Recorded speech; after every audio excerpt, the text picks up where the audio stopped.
வணக்கம். விழாவின் தொடக்கமாக வரவேற்பு கொங்கு நாடு கலைவறிவியல் கல்லூரியின் தமிழ் துறை தலைவர் முனைவர் க. முருகேசன் ஐயா அவர்களை அன்புடன் அழைக்கின்றேன்.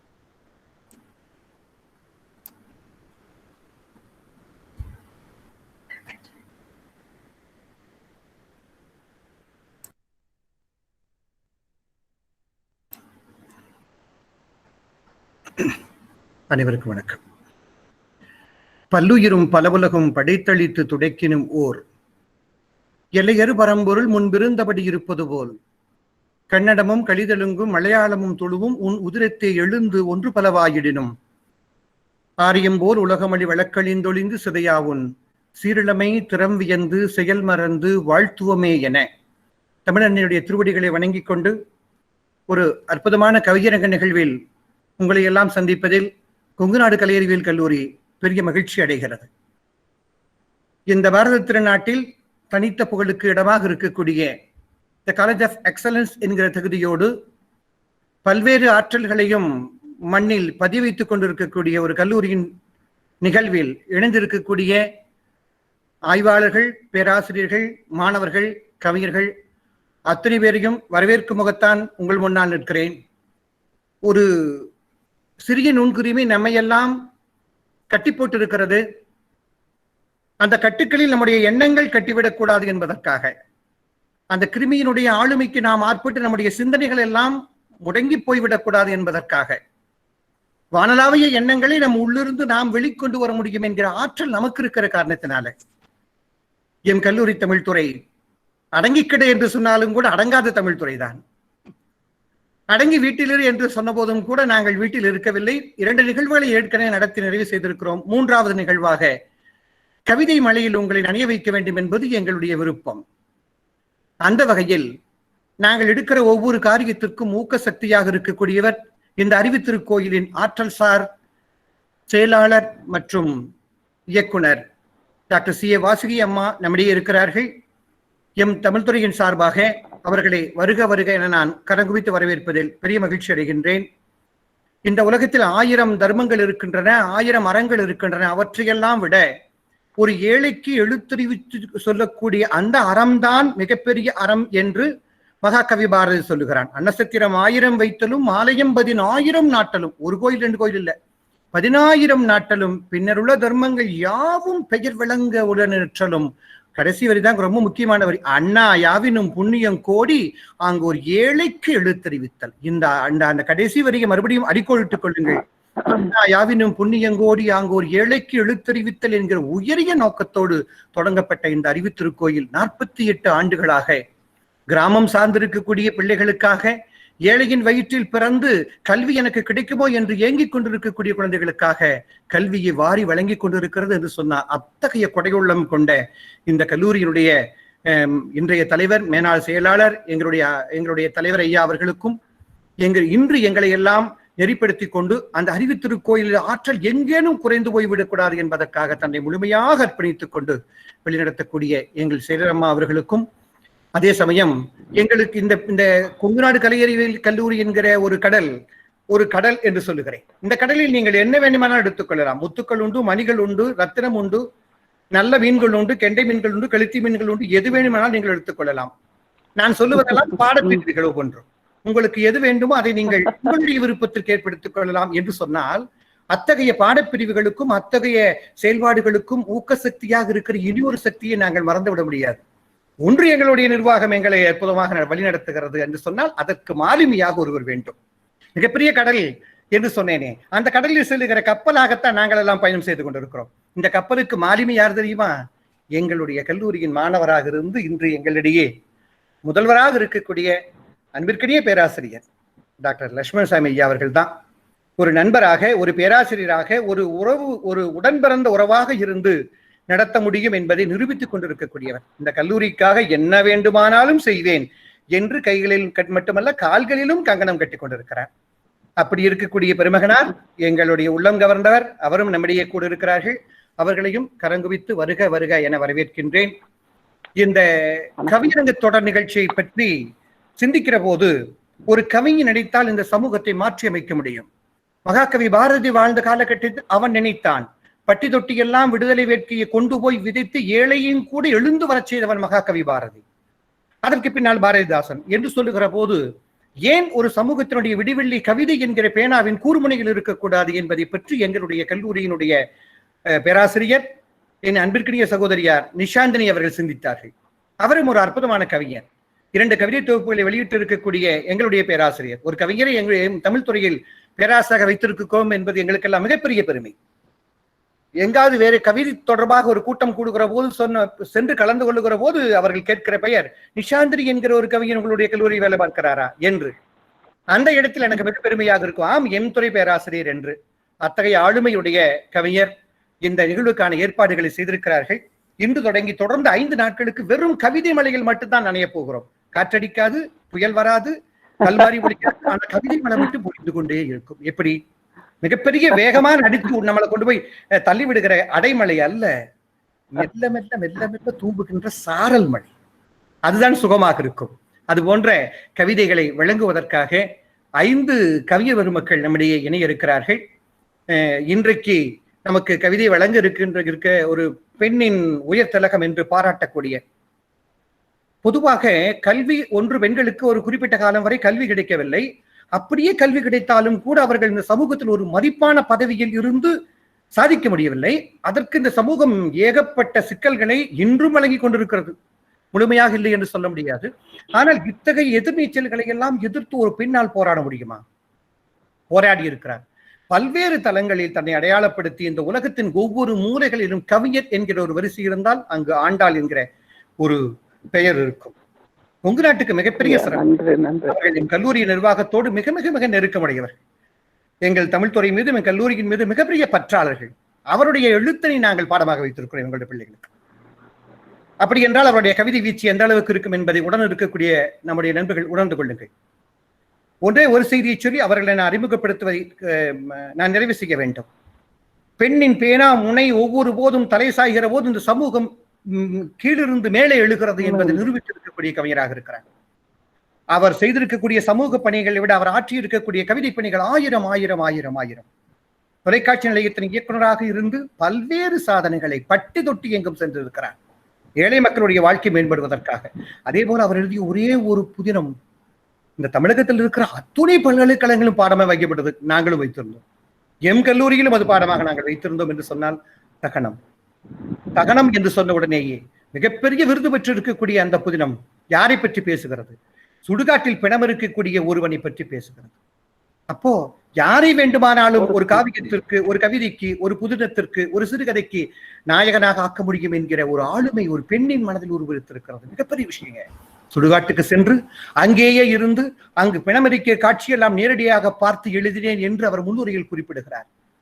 உண்மையிலேயே சொல்லுகிறேன், இந்த தமிழ் மண்ணில் பிறந்திருக்கக்கூடிய ஒவ்வொரு மரம் அந்த புதினத்தை வாசித்து நிறைவடைகிற போது கண்களில் இருந்து ஒரு சொட்டு கண்ணீர் வரவில்லை என்று சொன்னால் நாம் மனிதனாக இருக்க முடியாது. அப்படி ஒரு மிகப்பெரிய ஆளுமையுடைய ஒரு கவிஞரைத்தான் இன்று நாம் இந்த இணைப்பில் சந்திக்க இருக்கிறோம். அவர்களுடைய பட்டியல் மிகப்பெரிய நீண்ட பட்டியல். நீங்கள் விருப்பப்பட்டால் அவருடைய அந்த இணையதளத்துக்கு சென்று பார்த்துக் கொள்ளலாம் என்கிற வகையில் ஒரு அற்புதமான கவிஞர் ஆண்டாள் பிரியதர்ஷினி அம்மா அவர்கள் நம்முடைய இணைய இருக்கிறார்கள். அவர்களையும் கொங்குநாடு கலை அறிவியல் கல்லூரியின் சார்பாக, எங்களுடைய செயலர் சார்பாக, முதல்வர் சார்பாக வருக வருகென வரவேற்கின்றோம்.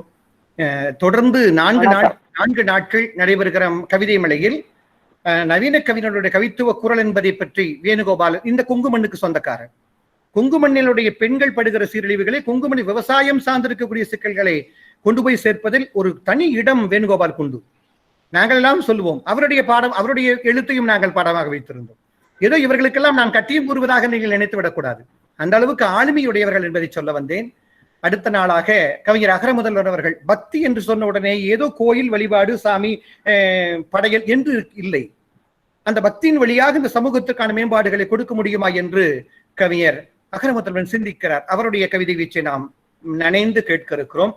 3வது நாளாக இரா பூபாலன் பேசுவார். தனிமை காலத்தில் கவிதைகள் எப்படி பேசுகின்றன? கண்ணீர் வடித்துக் கொண்டு மூலையில் கிடக்கிறதா, இல்லை எழுந்து வாருங்கள் என்று நம்மையெல்லாம் அழைக்கிறதா என்று அவர் பேசியிருக்கிறார். நிறைவாக 5வது நாள் கவிஞர் ஜி சிவகுமார் அவர்கள் பூங்குத்து கவிதைகள் என்கிற ஒரு தொகுப்பினுடைய தனி அடையாளமாக காணப்படுகிறவர். ஒவ்வொரு வாசகனும் ஒவ்வொரு வாசகனும் தன்னுடைய கவிதையின் மூலமாக இந்த சமூகத்திற்கான விஷயத்தை கொடுத்து கொண்டே இருக்கிறான் என்பதில் சிவகுமார் அவர்கள் ஆழமான சிந்தனையாளர். நான் அவருடைய எழுத்தை முழுமையாக படித்திருக்கிறேன் என்கிற வகையில் இந்த 5 கவிஞர் பெருமக்களையும் அந்தந்த நாளில் நிறைவாக நாம் அறிமுகம் செய்து கொள்ளலாம். ஏற்கனவே இந்த கவிஞர்கள் எல்லாம் இணைப்பில் இருக்கிறீர்கள், உங்களுடைய முகங்களை நான் பார்த்தேன் என்கிற வகையில் இன்று தொடங்கி இருக்கக்கூடிய இந்த கவிதை மழை நனையட்டும். நம்முடைய உடல் மட்டுமல்ல, உள்ளமும் சேர்ந்து நனையட்டும். இப்போது இந்த ஒரு கிருமியால் ஏற்பட்டிருக்கக்கூடிய வடுக்கள், காயங்கள், சோகங்கள் மறைந்து போகட்டும் என்று சொன்னால் பெருக்கெடுக்கிற மழை அனைத்தையும் அழித்துவிடும். அதே சமயம் அனைத்தும் வருவதற்கும் ஆதார சக்தியாக மழை இருக்கும் என்கிற காரணத்தினால் இதை கவிதை மழை என சொல்லி இந்த கவிதை மழையில் நீங்கள் எல்லாம் நனைந்து இன்புற வேண்டும் என்பதோடு கொங்குநாடு கலையறிவியல் கல்லூரியுடைய தமிழ்துறை, அதனுடைய செயல் ஆளுமை, எங்களுடைய முதல்வர், எங்களுடைய செயலர், அத்தனை பேருடைய ஆளுமையை நீங்கள் ஒரு சேர கண்டுகளிப்பதற்கு ஒரு அற்புதமான வாய்ப்பு என சொல்லி இந்த இணையதளத்தின் வழியாக இணைந்திருக்கக்கூடிய அத்தனை பேரையும் மீண்டும் ஒரு முறை வருக வருக என வரவேற்று இப்போது தொடக்க உரை ஒரு தமிழ்துறை நடத்துகின்ற நிகழ்வு நீங்கள் நடத்துங்கள் என்று சொல்லிவிட்டிருக்கலாம், அல்லது வாழ்த்துக்கள் என்று சொல்லியிருக்கலாம். ஆனால் அப்படியெல்லாம் இல்லை. எங்களுடைய செயலர் நாங்கள் எடுக்கக்கூடிய ஒவ்வொரு படி வளர்ச்சிக்கும் பக்கத்தில் நின்று கொண்டிருப்பார். ஒரு கவிதை நிகழ்வு 5 நாள் நிகழ்வு தொடக்க உரை வழங்கி இந்த நிகழ்வை தொடங்குவதற்காக பெண்ணில் பெருந்தக்க யாவுளை என்பார் வள்ளுவன். அத்தகைய ஆளுமையுடைய எங்களுடைய செயலர் டாக்டர் சி. வாசுகியம்மா அவர்களை அன்புடன் வருக வருக என வரவேற்று தொடக்குரை வழங்க அவர்களை அழைக்கின்றனர்.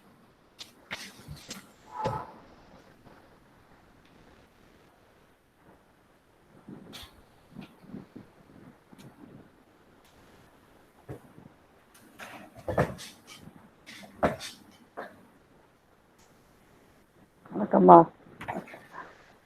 வணக்கம். அனைவருக்கும் அன்பு வணக்கம். வணக்கம். சிறந்த ஒரு வரவேற்புரையை நிகழ்த்திய எங்களது தமிழ் துறை தலைவர் முருகேசன் அவர்களுக்கு நன்றி. அவர் பேசிய பின்பு நான் பேச வேண்டும் என்றால் கொஞ்சம் வார்த்தைகள் திணறித்தான் கொண்டிருக்கிறது. நான் முக்கியமா அவர் சொன்ன மாதிரி நான் கொங்கு தமிழ்லயே பேசிடுறவங்களோட அவர் சொன்ன போல தமிழ் துறையில் ஒவ்வொரு நிகழ்ச்சிக்கும் நான் ஒரு தமிழ் ஆர்வலராக மிகவும் அந்த ஆர்வம் படிக்க வேண்டும். பள்ளி காலங்கள்ல ஒழுங்கா தமிழ் படிக்காததுனால இப்போ தமிழை நன்றாக படித்து என் அன்பு ஆசிரியர்களிடம் படித்து கொள்ள வேண்டும் என்ற ஒரு ஆர்வத்தில் அவர் ஒவ்வொரு நிகழ்ச்சியிலும் நான் கலந்து கொள்கிறேன் என்று நான் கூறிக்கொண்டு இன்று நமது இணைய வழி கவியரங்கத்தில் பங்கேற்று சிறப்பாக நம்முடன் இருக்கும் சிறப்பு விருந்தினர்கள், பங்கேற்பாளர்கள், என் நிகழ்ச்சியின் ஒருங்கிணைப்பாளர்கள் அனைவருக்கும் எனது வணக்கத்தை உரித்தாக்கி கொண்டு இந்த கவியரங்கத்தின் முதல் நாளான இன்று நம்மிடையே உரையாற்ற இருக்கும் நமது சகோதரி திருமதி ஆண்டாள் பிரியதர்ஷினி அவர்கள் நம் கல்லூரிக்கு பலமுறை வந்திருந்தாலும் எனக்கு அவரை மிகவும் பரிச்சயமானது நமது சகோதரி நிவேதிதாவின் 150வது பிறந்த தினத்தை நாங்கள் திருமதி வானதி ஸ்ரீனிவாசன் சகோதரியுடன் நடத்திய பொழுது அப்பொழுது நாம் நிவேதிதாவின் பெண்ணே நீ மகத்தானவள் என்ற ஒரு தலைப்பை வைத்துக்கொண்டு நாங்கள் அந்த தமிழ்நாட்டில் இருக்கும் அனைத்து கல்லூரிகளுக்கும் சென்று பெண் கல்வியின் முக்கியத்துவத்தை எடுத்து சொல்ல நாங்கள் எல்லாம் சென்றோம். அப்பொழுது நமது அன்பு சகோதரி ஆண்டாள் பிரியதர்ஷினி அவர்களை நான் சந்தித்தேன். மிக உண்மையாகவே நமது தமிழ் நமது ப்ரொஃபசர் சொன்ன மாதிரி மிக சிறப்பான ஒரு பேச்சாளர், மிக சிந்தனையாளர் என்றே நான் கூறுவேன். மிக அருமையாக நான் நமது பாரதி கண்ட புதுமை பெண் என்று நாம் சொல்ல வேண்டும் என்று எனக்கு தற்பொழுது தெரிந்தது நமது அன்பு சகோதரி ஆண்டாள் பிரியதர்ஷினி அவர்கள். அவர்களது கருத்துக்கள், கவிதைகள் ஆகியவற்றை எங்கள் கல்லூரியில் வைத்திருப்பது நான் இப்பொழுது அவர் வரவேற்புரையில் சொன்னது மிக மகிழ்ச்சியை கொடுக்கிறது. ஆக அவர்களை நான் வரவேற்பது, இந்த வெபினாருக்கு வரவேற்பதில் மிக மகிழ்ச்சி கொள்கிறேன். அடுத்ததாக நமது இலங்கையைச் சேர்ந்த கவிஞர் அகர முதல்வன் அவர்களும் இந்நிகழ்வில் பங்கேற்க உள்ளது சிறப்புக்குரியது. அவரது கவிதைகள் எங்கள் கல்லூரியில் பகுதி 1 தமிழ் பயிலும் மாணவர்களுக்கு அயலக தமிழ் எனும் தலைப்பின் கீழ் பாடமாக வைக்கப்பட்டுள்ளது என்பதை நான் மகிழ்ச்சியாக தெரிவித்துக் கொள்கிறேன். ஏனைய சிறப்பு விருந்தினர்கள் என் வணக்கத்தையும் வாழ்த்துக்களையும் தெரிவித்து, இன்றைய இந்த கவிதை என்பது ஒரு ரசனையில் வருவது. ரசனை என்பது நமது மனிதன் உருவாக்கிய சிறந்த கலை வடிவமே ஒரு கவிதை. அவன் கலை வடிவம் என்று ரசிக்கும் தன்மை என்று அவனிடம் இருந்தால்தான் அவனுக்கு இந்த கவிதை என்பது வரும். அவன் ரசிகனாக மட்டும் இருந்தால் மட்டும் போதாது. இந்த இலக்கிய உலகில் பிற வகைகளை காட்டிலும் தொன்மையும் சிறப்பும் பெற்று விளங்குவது கவிதை என்று நாம் சொல்லலாம். அதை உள்ளத்து உள்ளது கவிதை, இன்பம் உருவெடுப்பது கவிதை என்று நம் கவிதையை போற்றி பாராட்டுகிறார் கவிமணி. ஆக மிக உயர்ந்த சொற்கள் ஒரு சீரிய முறையில் உள்ளடக்கியது கவிதை என்கிறார் கோல்ரிட்ஜ், ஃபேமஸ் இங்கிலீஷ் போயிட். அதே போல கவிதை படைப்பது எல்லோருக்கும் ரசிக்கும் தன்மை இருக்கும். ஆனால் ரசிப்பவர்கள் எல்லாம் கவிஞர்கள் ஆக முடியுமா? ஏனால் நானே ஒரு நல்ல ஒரு ரசிகன் தான். இயற்கையை ரசிப்பேன். நீங்கள் தமிழ் அழகாக பேசுகையில் நான் அதையும் ரொம்ப ரசிப்பேன். ஆக அந்த ரசிப்பவர்கள் எல்லாம், ரசனை இருப்பவர்கள் எல்லாருமே கவிஞர்கள் ஆக முடியாது. அந்த உணர்வுகள் வேண்டும் இல்லையா? ஏன்னா நீங்கள்லாம் கவிஞர்கள் என்று இருக்கிறீர்கள். கவிதை படைப்பது என்பது உணர்ச்சி மற்றும் கற்பனை திறன், சூழலை அணுகி பார்க்கும் ஆற்றல் ஆகியவை முக்கியமாக ஒரு கவிஞருக்கு தேவை. உணர்ச்சியே கவிதைக்கு உயிர் நாடி என்று சொல்லலாம். உணர்ச்சி இல்லாத இந்த மனிதர் உலகத்தில் உள்ளார்களா? நமக்கு இந்த 5 சென்சஸ் இருந்தாவே உணர்வுகள் இருக்கிறது என்ற அர்த்தம்.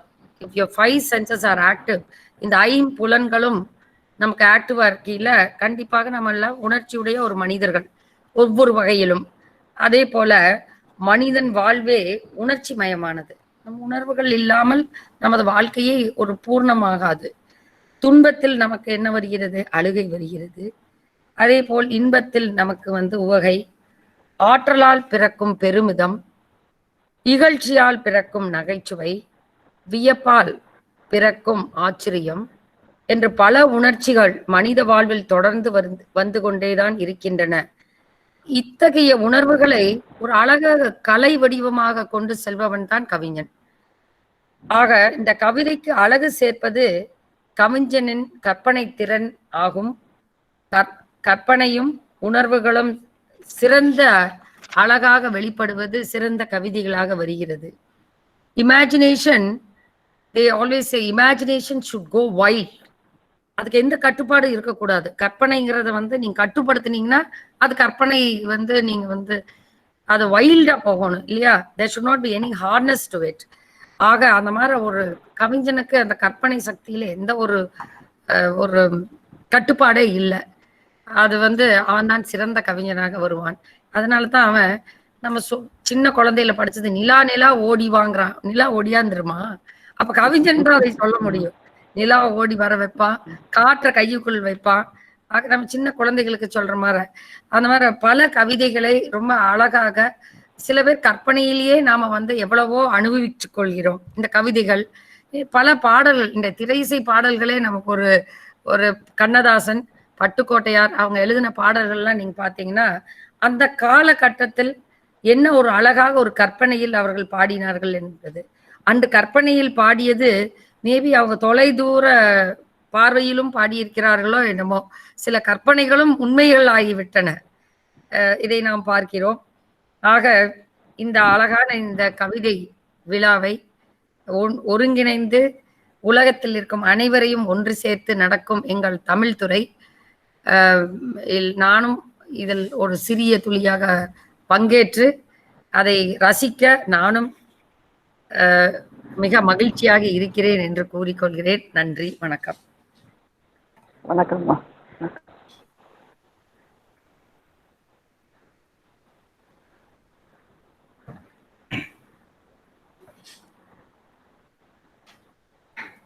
கவிதைக்கு எது பாடுபொருள்? கவிதைக்கு என் வகை மெய்ப்பாடுகள் பாடுபொருள்.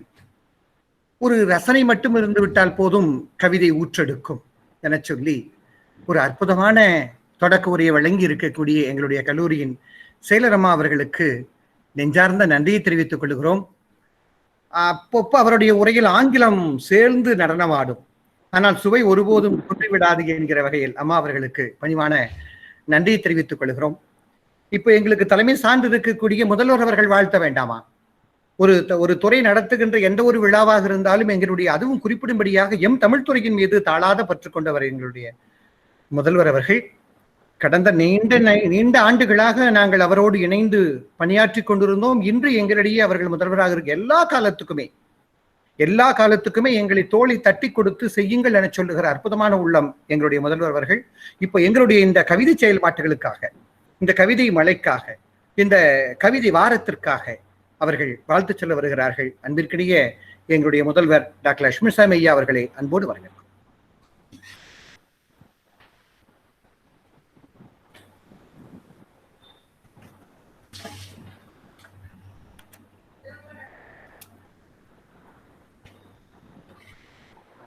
அனைவருக்கும் இனிய மாலை வணக்கம். கொங்குநாடு கலை அறிவியல் கல்லூரி இம்மாநகரின் மையத்தில் அமைந்திருக்கும் கல்வி கோயில். இந்நிறுவனத்தின் நோக்கம், குறிக்கோள் என்பது விவசாய பின்புலம் கொண்ட வேளாண் சமூகம் மற்றும் பொருளாதாரத்தில் பின்தங்கிய மக்களின் குழந்தைகள் உயர்கல்வித்துறையில் சாதனைகள் பல புரிய வேண்டும், அதன் காரணமாக பொருளாதார மாற்றம் ஏற்பட வேண்டும் என்பதே இந்த நோக்கத்துடன் 48 ஆண்டுகால கல்வி பயணத்தில் அடைந்த சிறப்புகள் ஏராளம். பல்கலைக்கழக மானிய குழு UGC என்கிற அமைப்பு தனித்திறன் college of excellence status, then autonomous status, தன்னாட்சி தகுதி போன்ற கல்லூரி செயல்பாட்டிற்கு கிடைத்த வெகுமதிகள். பண்பாடு என்பது ஒவ்வொரு தனி மனித வாழ்விலும் இன்றியமையாதது. அதனை கருத்தில் கொண்டு எங்கள் கல்லூரியின் தமிழ் துறையானது எதிர்கால சமூகத்தின் தூண்களாக மாணவர்களை சிறந்த பண்பாடு உடையவர்களாக உருமாற்ற அயராது உழைத்து வருவது பாராட்டுக்குரியது. காரணம், உலகம் முழுவதும் பெரும் நோய் தொற்று காரணமாக மக்கள் தனிமைப்பட்டு இருக்கும் சூழலில் இணைய வழியாக சிறந்த கவிஞர்களை கொண்டு தனிமை காலத்திலும் களம் காணும் கவிதைகள் எனும் பொறுமையிலான 5 நாள் கவியரங்கினை நிகழ்த்த உள்ளது சிறப்புக்குரியது. இன்று தொடங்கி 5 நாட்கள் நடைபெறும் கவியரங்க நிகழ்வில் முன்னணி கவிஞர்களாக ஆண்டாள் பிரியதர்ஷினி அம்மா அவர்கள், பூபாலன், சிவகுமார், ஈழத்து கவிஞர் அகரமுதல்வன், வேணுகோபால் ஆகியோர் சிறப்பு விருந்தினர்களாக இடம்பெற்றுள்ளது மகிழ்வுக்குரிய செய்தியாகும். ஆண்டாள் பிரியதர்ஷினி அம்மா அவர்கள் செயலர் அவர்கள் கூறியது போல எங்களது கல்லூரிக்கு அவர்கள் வந்து கொண்டு மாணவர்கள் மத்தியில் அவர்களுடைய சிறப்பான உரையாற்றி கொண்டிருக்கார்கள். நானும் சில திருமணங்கள்ல எல்லாம் பார்க்கிறேன். அவர்கள் அந்த திருமணத்தில் அவருடைய சொற்பொழிவுகள் எல்லாம் ரொம்ப அருமையாக செய்து கொண்டிருக்கிறார்கள். இவ்வாறு மக்களால் ஏற்றுக்கொள்ளப்பட்ட சிறந்த படைப்பாளர்களை ஒருங்கிணைந்து கவியரங்கை ஏற்பாடு செய்துள்ள தமிழ்துறை பேரரசர்களுக்கு என் வாழ்த்துக்களையும் பாராட்டுகளையும் தெரிவித்துக் கொள்கிறேன். இக்கவியரங்கில் கலந்து கொள்ள இசைவி தந்து சிறப்புரை ஆற்றவுள்ள கவிஞர்கள் அனைவரையும் மனம் மகிழ்ந்து வரவேற்பதுடன் கல்லூரியின் சார்பாக நன்றிகளையும் வாழ்த்துக்களையும் தெரிவித்துக் கொள்வதில் மற்றற்ற மகிழ்ச்சி அடைகின்றேன். மேலும் கவியரங்கம், பயிலரங்கம், பன்னாட்டு கருந்தரங்கம் போன்ற அனைத்து நிகழ்வுகளையும் முன்னெடுத்து சிறப்பாக நடத்தும் தமிழ்துறையின் செயல்பாடுகளுக்கு பேராதரவு கொடுத்து வரும் பல்வேறு கல்லூரி பேராசிரியர்கள், ஆய்வாளர்கள் மற்றும் தமிழ் ஆர்வலர்கள் அனைவருக்கும் வாழ்த்துக்களை கொள்வதில் உள்ளம் உவை அடைகின்றேன். இது போன்ற பல நிகழ்வுகளையும் தமிழ்துறை பேராசிரியர்கள் ஒருங்கிணைந்து நல்ல முறையில் தொடர்ந்து நடத்த வேண்டும் என்று கூறி அனைவருக்கும் மனம் நிறைந்த வாழ்த்துக்களையும் பாராட்டுகளையும் கூறி விடைகிறேன். ஏற்கனவே முருகேசன் அவர்கள் சொன்னது போல ஏற்கனவே மலாயா பல்கலைக்கழகத்தில் சென்ற வாரம் அவர் குமரன் அவர்களை வச்சு ஒரு இன்டர்நேஷனல் வெபினார் ஒன்று சிறப்பாக சார் நடத்தி முடித்தார்கள். அதில் நான் கேள்விப்பட்டது 1000 to 1500 பேர் அந்த நிகழ்ச்சியில் கலந்து கொண்டிருக்கிறார்கள். அது ஒரு பெரிய ஒரு மெகா ஈவெண்ட். அதே போல அவர்கள் பார்த்தீங்கன்னா சென்ற ஆண்டு இவருடைய தலைமையில சிங்கப்பூர், அதே போல ஸ்ரீலங்கா சென்று வந்திருக்கிறார்கள். இந்த தமிழ், அதை நான் அப்பப்போ சொல்லுவேன், தமிழ் துறையில் அவர் சாதாரணமாக ஒரு தமிழ் ப்ரொஃபஸர்ல ஒரு நடமாடும் பல்கலைக்கழகம், முருகேசன், டாக்டர் முருகேசன் அப்படிங்கிற ஒரு நடமாடும் பல்கலைக்கழகம். அந்த அளவுக்கு அவருடைய 24 மணி நேரங்களும் அவர் பணியாற்றக்கூடியவர்கள். இன்று தமிழ் துறை பெரிய ஒரு துறை. எங்களுடைய இதில் வந்தோம்னா நீங்கள் ஆராய்ச்சி கட்டுரைகளாகட்டும் அல்லது ஒரு எம்ஃபில் பட்டமோ பிஹெச்டி பட்டமோ மற்ற துறைகளோட கம்பேர் செய்யும் போது அவங்களோட ஈடுபடுத்தி அந்த அளவுக்கு பணியாற்றி வரும் இந்த வேளையில் கண்டிப்பாக முதல்வர் என்ற முறையிலே நான் தமிழ் பேராசிரியர்கள், அது எய்டட் கோர்ஸாக இருக்கலாம் அல்லது செல்ஃப் ஃபைனான்ஸ் கோர்ஸாக இருக்கலாம், இரண்டுமே எங்களுடைய கல்வி இரு கண்களை போல சிறப்பாக பணியாற்றியவர்கள். இந்த 5 நாள் நிகழ்வுகள் சிறப்பாக நடக்க வேண்டும் என்று மனமாற வாழ்த்துகிறேன். நன்றி, வணக்கம். வணக்கம்.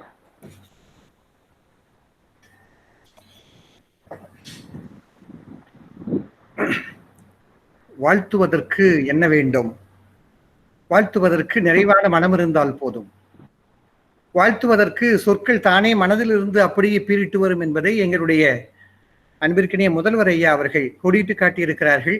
தமிழ் துறையின் செயல்பாடுகளுக்கு எப்போதும் ஊக்க சக்தியாக வலது கையாக ஐயா அவர்கள் இருப்பதோடு அடுத்த கட்டத்திற்கு நாங்கள் இதை ஓரளவுக்கு பன்னாட்டு வகையில் பல நாடுகளுக்கு சென்றிருக்கிறோம். பல நாடுகளில் இருந்து பேரறிஞர்களை வரவழைத்து பல்வேறு நிகழ்வுகள் நடத்தி இருக்கிறோம். இன்னும் ஒரு மெகா ஈவென்ட் என்று ஒன்றை செய்ய வேண்டும் என்று நான் கருதி அதற்கும் ஐயா அவர்களிடம் பேசிக் கொண்டிருக்கிறேன். ஆனால் சமீபத்தில் இப்போது ஏற்பட்டிருக்கக்கூடிய இந்த தடையினால் சற்று தாமதம் என்பதை சொல்லி ஐயா அவர்களுடைய வாழ்த்துறைக்கு நாங்கள் என்றென்றும் எங்களுடைய வணக்கத்தை அவர்களுக்கு பணிவோடு தெரிவித்துக் கொள்கிறோம் என்கிற வகையில் ஐயா அவர்களுக்கும் நன்றியை தெரிவித்துக் கொண்டு இப்போது நம்முடைய கவிதை மலைக்கு நாம் நகரலாம். முதலாவதாக நம்மிடையே இன்று இருக்கக்கூடிய கவிஞர் பெருந்தகை ஆண்டாள் பிரியதர்ஷினி அம்மா அவர்களை அறிமுகம் செய்தாகிவிட்டது. அதனால் இப்போது அம்மா அவர்களுடைய கவிதை மொழி தொடங்குகிறது. அம்மா, நீங்கள் தொடங்கிக் கொள்ளலாம். நிச்சயமா. அனைவருக்கும் என்னுடைய வணக்கம். பாரதியை வணங்கித்தான் அன்றுமே துவங்குவது வழக்கம். அப்படித்தான் இன்றைக்கும். நின்னை சில வரங்கள் கேட்பேன், அவை நேரே இன்றெனக்கு அருள்வாய். முன்னை தீயவினை பயன்கள் இன்னும் மூளாது அழித்திடுதல் வேண்டும். என்னை புதிய உயிராக்கி எனக்கு ஏதும் கவலையறச் செய்து மதி தன்னை மிக பிரிவு செய்து என்றும் சந்தோஷம் கொண்டிருக்க செய்வாய் என்று நமக்காக வேண்டிய பாரதியை அடிவொற்றி நானும் இன்றைக்கு துவங்குகின்றேன். நான் கோயம்புத்தூருக்கு 2011ஆம் ஆண்டில் தொலைக்காட்சியின் தலைமை பொறுப்பில் வந்தேன். அப்போது என் மனசில் ஓடிக்கொண்டிருந்த ஒரு ஆறு சிறுவாணி என்பது. அந்த சிறுவாணி எப்படி இருக்கும் என்பதை நேரில் போய் பார்க்க வேண்டும் என்று பல முறை சென்று பார்த்திருக்கிறேன். ஆனால் ஒரு விழாவில் அந்த சிறுவாணி 6 அடி உயரத்தில் நிமிர்ந்து நின்று பேசியது. நான் முதலாக கோயம்புத்தூரில் பங்கேற்ற ஒரு கம்பன் விழாவில் முதலாக 6 அடி உயரத்தில் நிமிர்ந்து நின்று பேசிய சிறுவாணிதான் இன்றைக்கு நம்முடைய கொங்கு கலை அறிவியல் கல்லூரியின் தமிழ்துறை தலைவராக முருகேசன் என்ற பெயரில் கொங்கு தமிழோடு இலக்கிய தமிழையும் ஒன்றாக சேர்த்து உலகுக்கு அழைத்து கொண்டிருக்கிறது என்பதனால் அவரை நான் வணங்குகின்றேன். அதே போன்று நம்முடைய கலைவாணியை நேரில் பார்க்க வேண்டும் என்று எனக்கு மிகப்பெரிய கனவு இருந்தது. அந்த கனவு எப்போது நிறைவேறியது என்றால், நம்முடைய செயலர் அம்மா வாசுகி அம்மையாரை பார்க்கும்போது கலைவாணிக்கு ஒரு உருவம் கொடுத்தால் எப்படி இருக்கும்? கலையும் அறிவும் தெளிவும் துணிவும் சேர்ந்த ஒற்றை ஆளுமையாக, ஒற்றை அடையாளமாக ஒரு பெண்மணி இருக்க முடியும் ஒரு கல்லூரி நிர்வாகத்தில் தலைமை பொறுப்பில் என்கின்ற வகையில் அம்மா அவர்களை பார்த்தபோது அந்த கலைவாணியை நேரடியாக பார்த்து தரிசித்த அந்த உணர்வு எனக்குள் எப்போதுமே புதியது. அதே நம்முடைய கொங்கு கலை அறிவியல் கல்லூரிக்கு வருவது என்பது ஒரு திருக்கோயிலுக்கு போகின்ற ஒரு புலகாரத்தை எனக்கு எப்போதும் கொடுக்கும். காரணம், எல்லா கல்லூரிகளிலும் பொறியாளர்களை உருவாக்குவார்கள், மாணவர்களை உருவாக்குவார்கள், எதிர்கால சந்ததியினரை உருவாக்குவார்கள். ஆனால் நல்ல மனிதர்களை உருவாக்கக்கூடிய ஒரு கல்லூரி எது என்று என்னை கேட்டால் நான் கோயம்புத்தூரில் இருக்கின்ற கொங்கு கலை அறிவியல் கல்லூரி என்று நான் நிச்சயமாக சொல்லுவேன். காரணம், அங்கே சேருகின்ற அத்தனை மாணவ மாணவிகளுக்கும் அறத்தை போதித்து, விழுமியங்களை போதித்து, வாழ்க்கையில் எந்த இடத்தில் வழுக்கினாலும், எந்த இடத்தில் தடுமாறினாலும், எந்த இடத்தில் கொஞ்சம் திகைத்தாலும் அவர்களுக்கான விழுமியங்களை கை நிறைய அள்ளி கொடுத்து பாடங்களை மட்டுமல்லாமல் வாழ்க்கையையும் கற்றுக் கொடுக்கின்ற ஒற்றை திருத்தலமாக, ஒற்றை கல்விக்கூடமாக இருக்கக்கூடியது நம்முடைய கொங்கு கல்வியல். இந்த நிகழ்ச்சியே ஒரு இணைய வழி கருத்து முற்ற முழுக்க கவிஞர்களை உருவாக்குகின்ற ஒரு கடப்பாட்டில் நீங்கள் அமைத்து கொடுத்திருக்கிறீர்கள் என்பதை பார்க்கும்போது எனக்கு மிகுந்த மகிழ்ச்சியாக இருக்கிறது. தமிழ் துறைக்கு நாம் சிறப்பான வாழ்த்துக்களை சொல்லியாக வேண்டும். காரணம், பேச்சாளர்களையும் சிந்தனையாளர்களையும் கவிஞர்களையும் உருவாக்குவதும் நம் கல்லூரிகளின் மிக முக்கியமான பங்கு, மிக முக்கியமான கடமை என்று நான் எல்லா இடங்களிலும் உறக்க சொல்லி கொண்டிருக்கிறேன். எனவே அப்படிப்பட்ட ஒரு கடப்பாட்டை நீங்கள் நிறைவேற்றி கொண்டிருக்கிறீர்கள். அதில் நம்முடைய முதல்வர் லக்ஷ்மணசாமி ஐயா அவர்கள் இந்த நிலையில் நம்மோடு முதல்வர் பொறுப்பேற்று நமக்கு வழிகாட்டி கொண்டிருக்கிறார் என்பதும் எனக்கு மிகுந்த மகிழ்ச்சியாக இருக்கிறது. எனவே இந்த இணைய வழி கருத்தரங்கு கொங்கு கலை அறிவியல் கல்லூரியில் நடக்கின்ற கவிதை சாரல், கவிதை திருவிழா என்று ஆனாலும் வைத்துக் கொள்ளலாம். இதன் மூலம் இன்றைய கவிதையை, கவிதையின் போக்கை, கவிதையின் சிந்தனையை, கவிதையின் வெளிச்சத்தை நம்முடைய இளைய தலைமுறைக்கு மட்டுமல்லாமல் பிற துறை பேராசிரியர்களுக்கும் எடுத்து காட்டுகின்ற ஒரு அற்புதமான பணியை செய்து கொண்டிருக்கின்ற நம்முடைய கொங்கு கலை அறிவியல் கல்லூரியின் தமிழ் துறைக்கு எப்போதுமே என்னுடைய பாதம் தொட்டு வணங்குகின்றேன், மனம் கனிந்து பாதம் தொட்டு வணங்குகின்றேன். தனிமை காலத்திலும் களம் காணும் கவிதைகள், யோசித்து பாருங்களேன், எவ்வளவு அற்புதமான ஒரு தலைப்பு அவர்கள் கண்டுபிடித்திருக்கிறார்கள். தனிமை காலத்தில் எது கிளம்பும், எது வீட்டு கிளம்பும், எது அத்தனை தனிமையையும் போக்கக்கூடிய ஒரு அருமந்தாக இருக்கக்கூடும், எது அத்தனை தனிமைக்குமான ஒரு அமுதமாக இருக்கக்கூடும், அத்தனை தீமையையும் உணர்ந்து கொண்டிருக்கின்ற எல்லா உள்ளங்கள் எது ஒரு களிம்பை பெருந்தை போல் பூசி விழியும் அவர்களின் வலிகள் எல்லாம் போக்கக்கூடிய ஒற்றை காரணியாக இருக்க முடியும். என் கரங்களால் கரை துடைக்க முடியும் என்றால் கவிதையின் கரங்களால் மட்டும்தான் இருக்க முடியும் என்பதை முழுக்க உணர்ந்திருக்கின்ற கொங்கு கலை அறிவியல் கல்லூரியின் தமிழ்துறை நடத்துகின்ற இன்வழி தங்கில் முதல் நாள் துவக்க விழாவில் என்னை அழைத்தது எனக்கான பெருமை, எனக்கான கர்வம், எனக்கான வாழ்நாள் வரம் என்று தெளிவாக புரிந்து கொண்டிருக்கின்றேன். அதிலும் நம்முடைய வாசுகி அம்மையார் அவர்கள் பேசும்போது சொன்னார்கள், கவி என்பது வெளிப்பாடு எப்படி இருக்கும் என்று. அதற்கு சேடில் போடக்கூடாது சொன்னார். கவிதை என்பது கடிவாளம் இல்லாமல், சேதம் இல்லாமல் பீரிட்டு எழ வேண்டிய ஒரு உணர்வு என்பதை அம்மா அவர்கள் அற்புதமாக கோடி காட்டியிருக்கிறார்கள் என்பதனால் இந்த இணைய வழி கவிதை கருத்தரங்கின் மூலமாக அடுத்த ஆண்டில் கொங்கு கலை அறிவியல் கல்லூரியிலிருந்து மாணவ கவிஞர்கள் நிறைய உருவாவார்கள் என்ற நம்பிக்கை எனக்கு இருக்கிறது. அந்த நம்பிக்கையை இப்போது நான் விதைகளாக இணைய வழி மூலமாக உங்கள் அத்தனை பேர் உள்ளங்களிலும் விதைக்கிறேன். இந்த நாள், இந்த பொழுது, கலந்து கொண்டிருக்கின்ற பொழுது என் மனசுக்கு மிகவும் நிறைவான பொழுது. காரணம், இந்த 2 மாத ஊரடங்கு என்பதும், இந்த 2 மாத உலகடங்கு என்பதும், இந்த 2 மாத என்பதும் நமக்குள் இருக்கிறது என்று எல்லோரும் சொல்லிக் கொண்டிருக்கிறோம். ஆனால் புதிய விஷயங்களை நமக்கு கொடுத்திருக்கிறது என்கின்ற அந்த புரிதலை தலைப்பு எனக்கு காட்டியிருக்கிறது. தனிமை காலங்களில் களம் காணும் கவிதைகள். களம் என்பது போர்க்களமாக இருக்கலாம், சிந்தனை களமாக இருக்கலாம், செயல் களமாக இருக்கலாம். இப்படி எல்லா இடத்திலும் களம் காண்பது எது என்ற இதை. எனவே தனிமை என்பதை நாம் இனிமேல் இந்த தனிமை நமக்கான அமுதமாக, நமக்கான விதையாக, நமக்கான விருட்சாக, நமக்கான வெளிச்சமாக நாம் இதை கையில் பெற்றிருக்கிறோம். இந்த கையில் பெற்றிருக்கின்ற இந்த அமுதத்தை தூக்கி கொண்டு, இந்த அமுதத்தை கையேந்தி கொண்டு இனிமேல் அடுத்த நகர்வாக நாம் எங்கே செல்ல போகிறோம் என்பதைத்தான் நான் உங்களோடு பகிர்ந்து கொள்ள விரும்புகின்றேன். எனவே இந்த இணைய வழி கருத்தரங்கில் வருகின்ற நாட்களில் இணைய இருக்கின்ற கவிஞர் பெருமக்களுக்கும் என்னுடைய மனமார்ந்த வணக்கத்தை தெரிவிக்கின்றேன். காரணம், கவிஞர்களால் தான் இந்த உலகம் இயங்குகிறது, கவிஞர்களால் தான் இந்த காற்று இயங்குகிறது, கவிஞர்களால் தான் இந்த சூரியன் உதிக்கிறது, சந்திரன் உதிக்கிறது, நட்சத்திரங்கள் மினுங்குகின்றன. இந்த மண் பலமாக ஆழமாக வேரூன்றி இருக்கிறது என்றால் கவிஞர்களால் மட்டும்தான் என்பதில் எனக்கு ஆழமான நம்பிக்கை உண்டு என்பதால் இந்த உலகத்தின், இந்த பிரபஞ்சத்தின், இந்த பூமியின் செயல்பாட்டுக்கு கவிஞர்கள் கொடுக்கின்ற வார்த்தைகள் தான் உயிராக இருக்கின்றன என்கின்ற தெளிவும் எனக்கு இருப்பதால் இணைய வழி கருத்தின் அடுத்த நிகழ்வுகளில் பேச இருக்கின்ற அத்தனை கவிஞர்களுக்கும் என்னுடைய வணக்கத்தை தெரிவிக்கின்றேன்.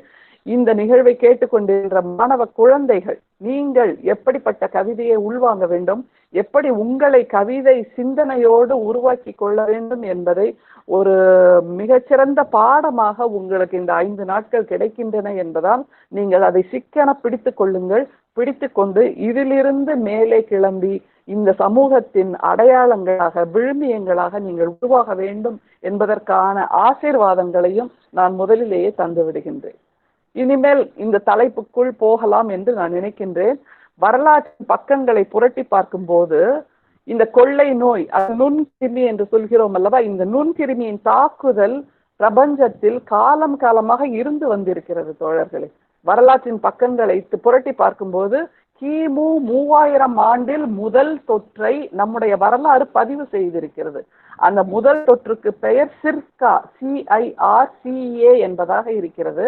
கிமு, கிறிஸ்து பிறப்பதற்கு முன்பாக என்பது எத்தனை மிக நீண்ட ஒரு காலத்தின் பயணத்தில் தாண்டி நாம் இங்கே வந்திருக்கிறோம் என்பதை புரிந்து கொள்ள முடியும். ஒரு கிமு 3000 ஆண்டுக்கு முன்பாக கூட இந்த பிரபஞ்சம் ஒரு நோயால், ஒரு கிருமியால் தாக்கப்பட்டிருக்கிறது. அதற்கு பெயர் சிர்கா. அது முதலாக எங்கே தோன்றியது என்றால் மிகவும் ஆச்சரியமாக இருக்கும். இப்போது எந்த இடத்திலிருந்து தோன்றியதாக சொல்கிறார்களோ அந்த சீன தேசத்திலிருந்துதான் அன்றைக்கும் அந்த முதல் கிருமி, முதல் நோய் தொற்று உருவானது, உலகத்தை ஆட்டி படைத்தது என்பதை நாம் வரலாற்றின் மூலமாக தெரிந்து கொள்ள முடிகிறது. வரலாறு நமக்கு ஒரு 20, 25, 30 தொற்று நோய்களை காட்டுகிறது. அதற்கெல்லாம் ஒரு அழகான விஷயம் என்னவென்றால், தொற்று நோய்கள் உயிரை பறிக்கின்றன, மரணத்தை கொடுக்கின்றன என்பது அழகிய இல்லாதது, வலி வேதனை தருவது.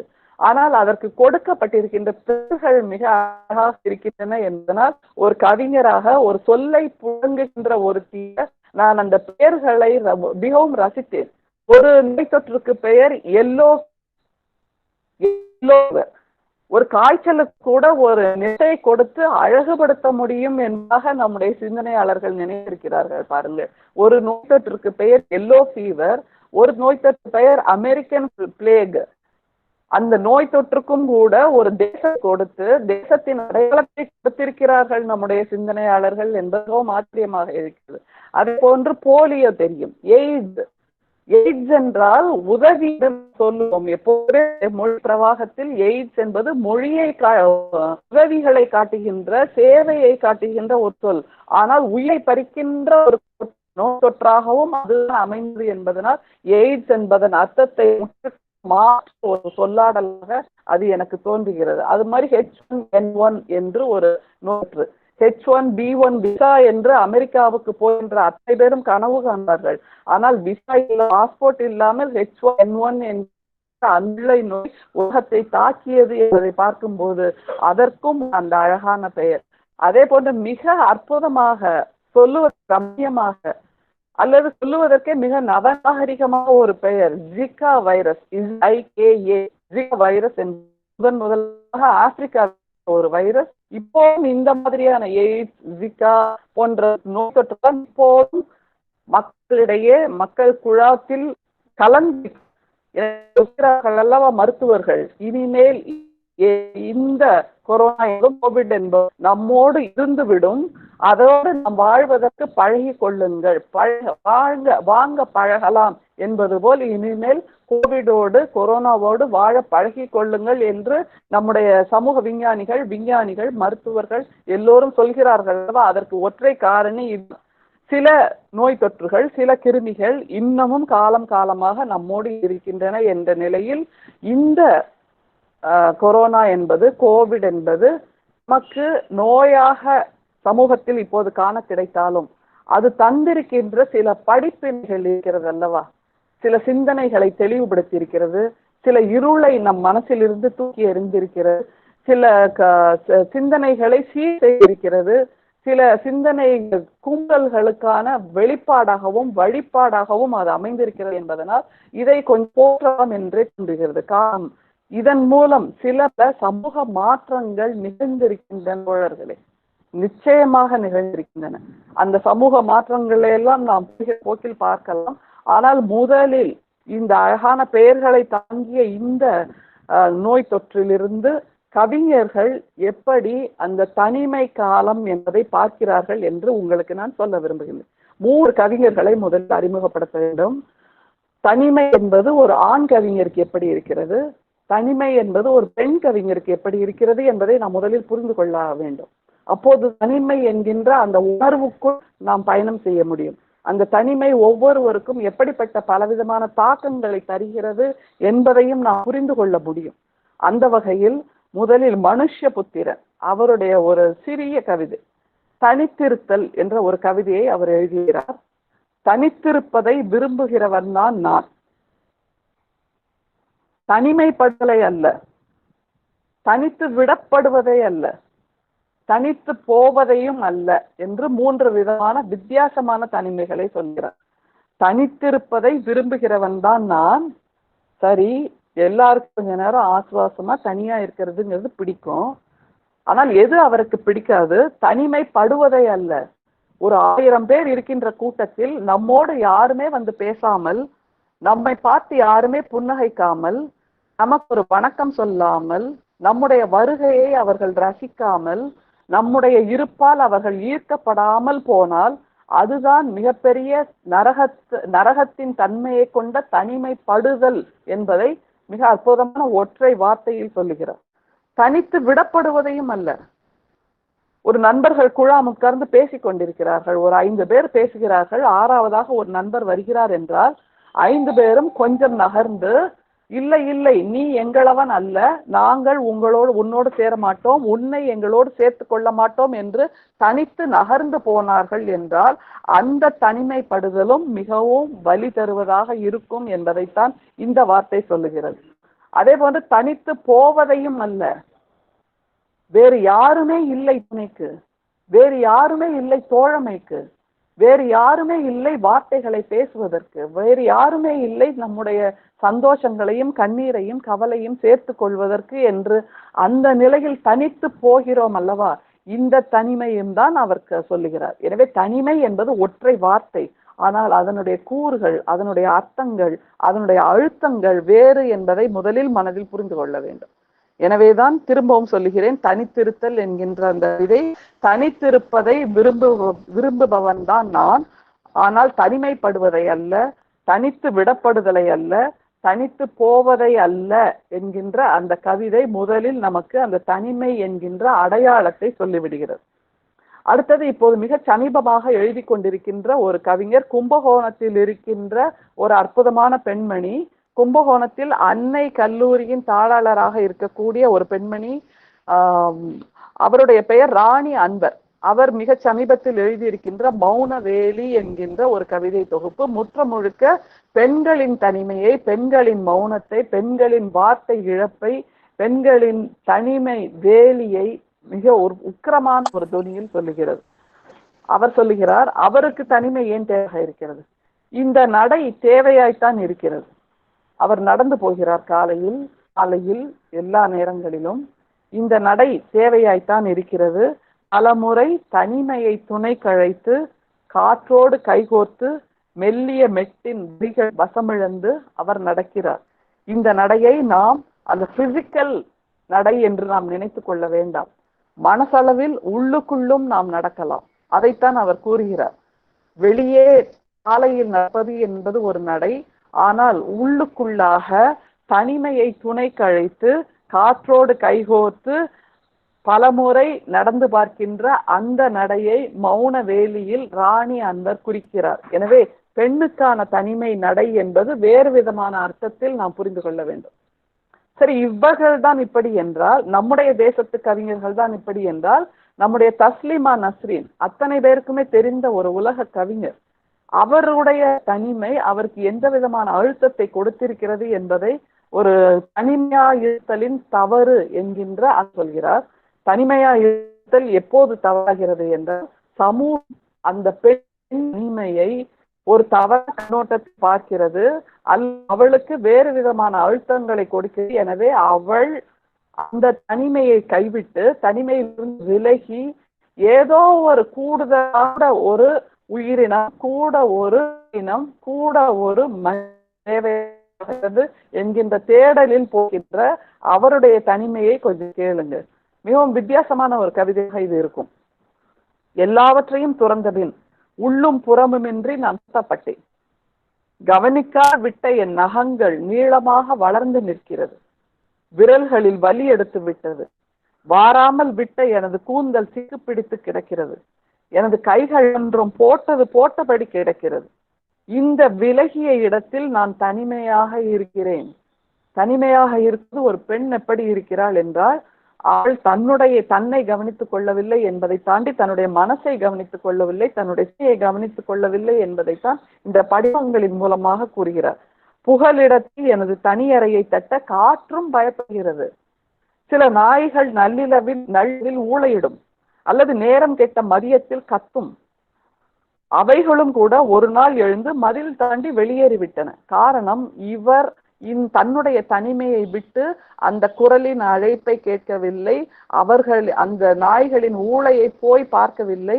எந்த விதமான அக்கறையும் எந்த விதமான கவனிப்பும் தராமல் அவர் தன்னுடைய தனிமையோடு முழுக்க ஆழ்ந்திருக்கிறார் என்பதை சொல்லுகிறது. தலை முதல் கால் வரை நீ என்னை ஏமாற்றினாலும், உனது எல்லா பொய்களும் எனக்கு தெரிந்தாலும் மறுபடி நான் குலைந்து போகிறேன். அழுக்கு கண்ணீரில் மூழ்கி போகிறேன். எனது உடல் எனது உள்ளம் அவமானப்படுவதை பார்க்கிறேன். உன்னை பற்றி அனைவரும் அறிவர். இத்தனை இருந்தாலும் தனிமையின் கொடுமை கருதித்தான் நான் உன்னிடம் வருகிறேன். மறுபடியும் உனது கதவை தட்டுகிறேன். பிறர் இதை இல்லறம் என்று தவறாக கொள்கிறார்கள் என்று அவர் கூறுகிறார். ஒரு பெண் தனியாக இருக்க நேர்ந்தால் இந்த சமூகம் ஒரு நாயை போல் கத்துகிறது, ஒரு நரியை போல் ஊளையிடுகிறது.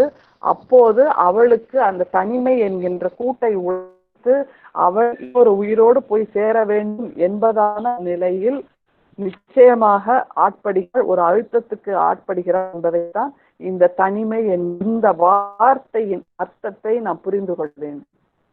தனிமை ஏன் முக்கியம்?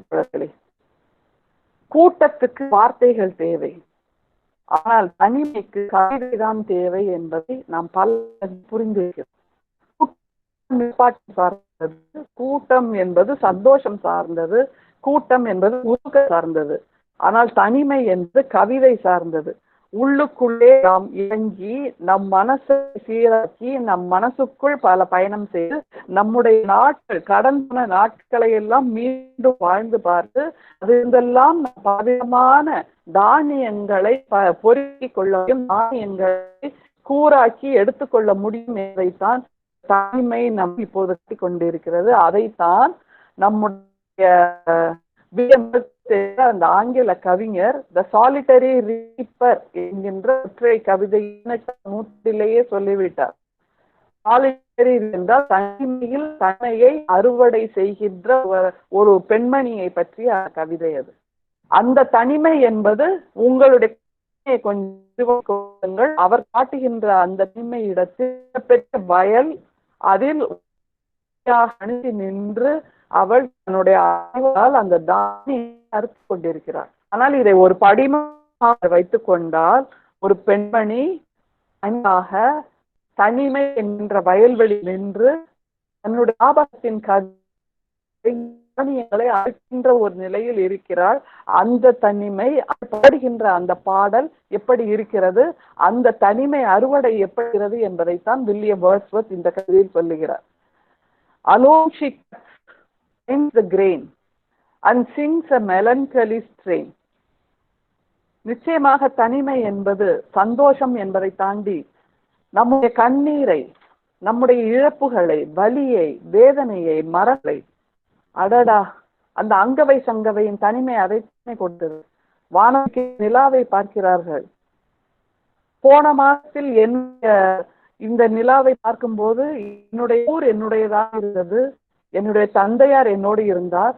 ஆனால் இன்றைக்கு இந்த பார்க்கும்போது எங்களுடைய குன்றும் எங்களிடம் இல்லை, என் தந்தையும் இளமே என்று சொல்கின்ற அந்தனையை தருகிறது அல்லவா. அந்த தனிமை என்பது உள்ளுக்குள் உறைந்து போயிருக்கின்ற, நம் மனசிலிருந்து வெளியெடுத்து போடவே முடியாத அந்த உறைந்து போயிருக்கின்ற உணர்வுகளை, சோகத்தை, கண்ணீரை நிச்சயமாக வெளியெடுத்து காட்டும் என்பதை தான் இந்த தனிமை என்கின்ற அந்த உணர்வு நமக்கு காட்டுகிறது. வில்லியம் வேர்ட்ஸ்வொர்த் மீண்டும் சொல்கிறார், will no one tell me what she sings? அவள் எதை பாடுகிறாள் என்று யாவது எனக்கு சொல்ல மாட்டீர்களா?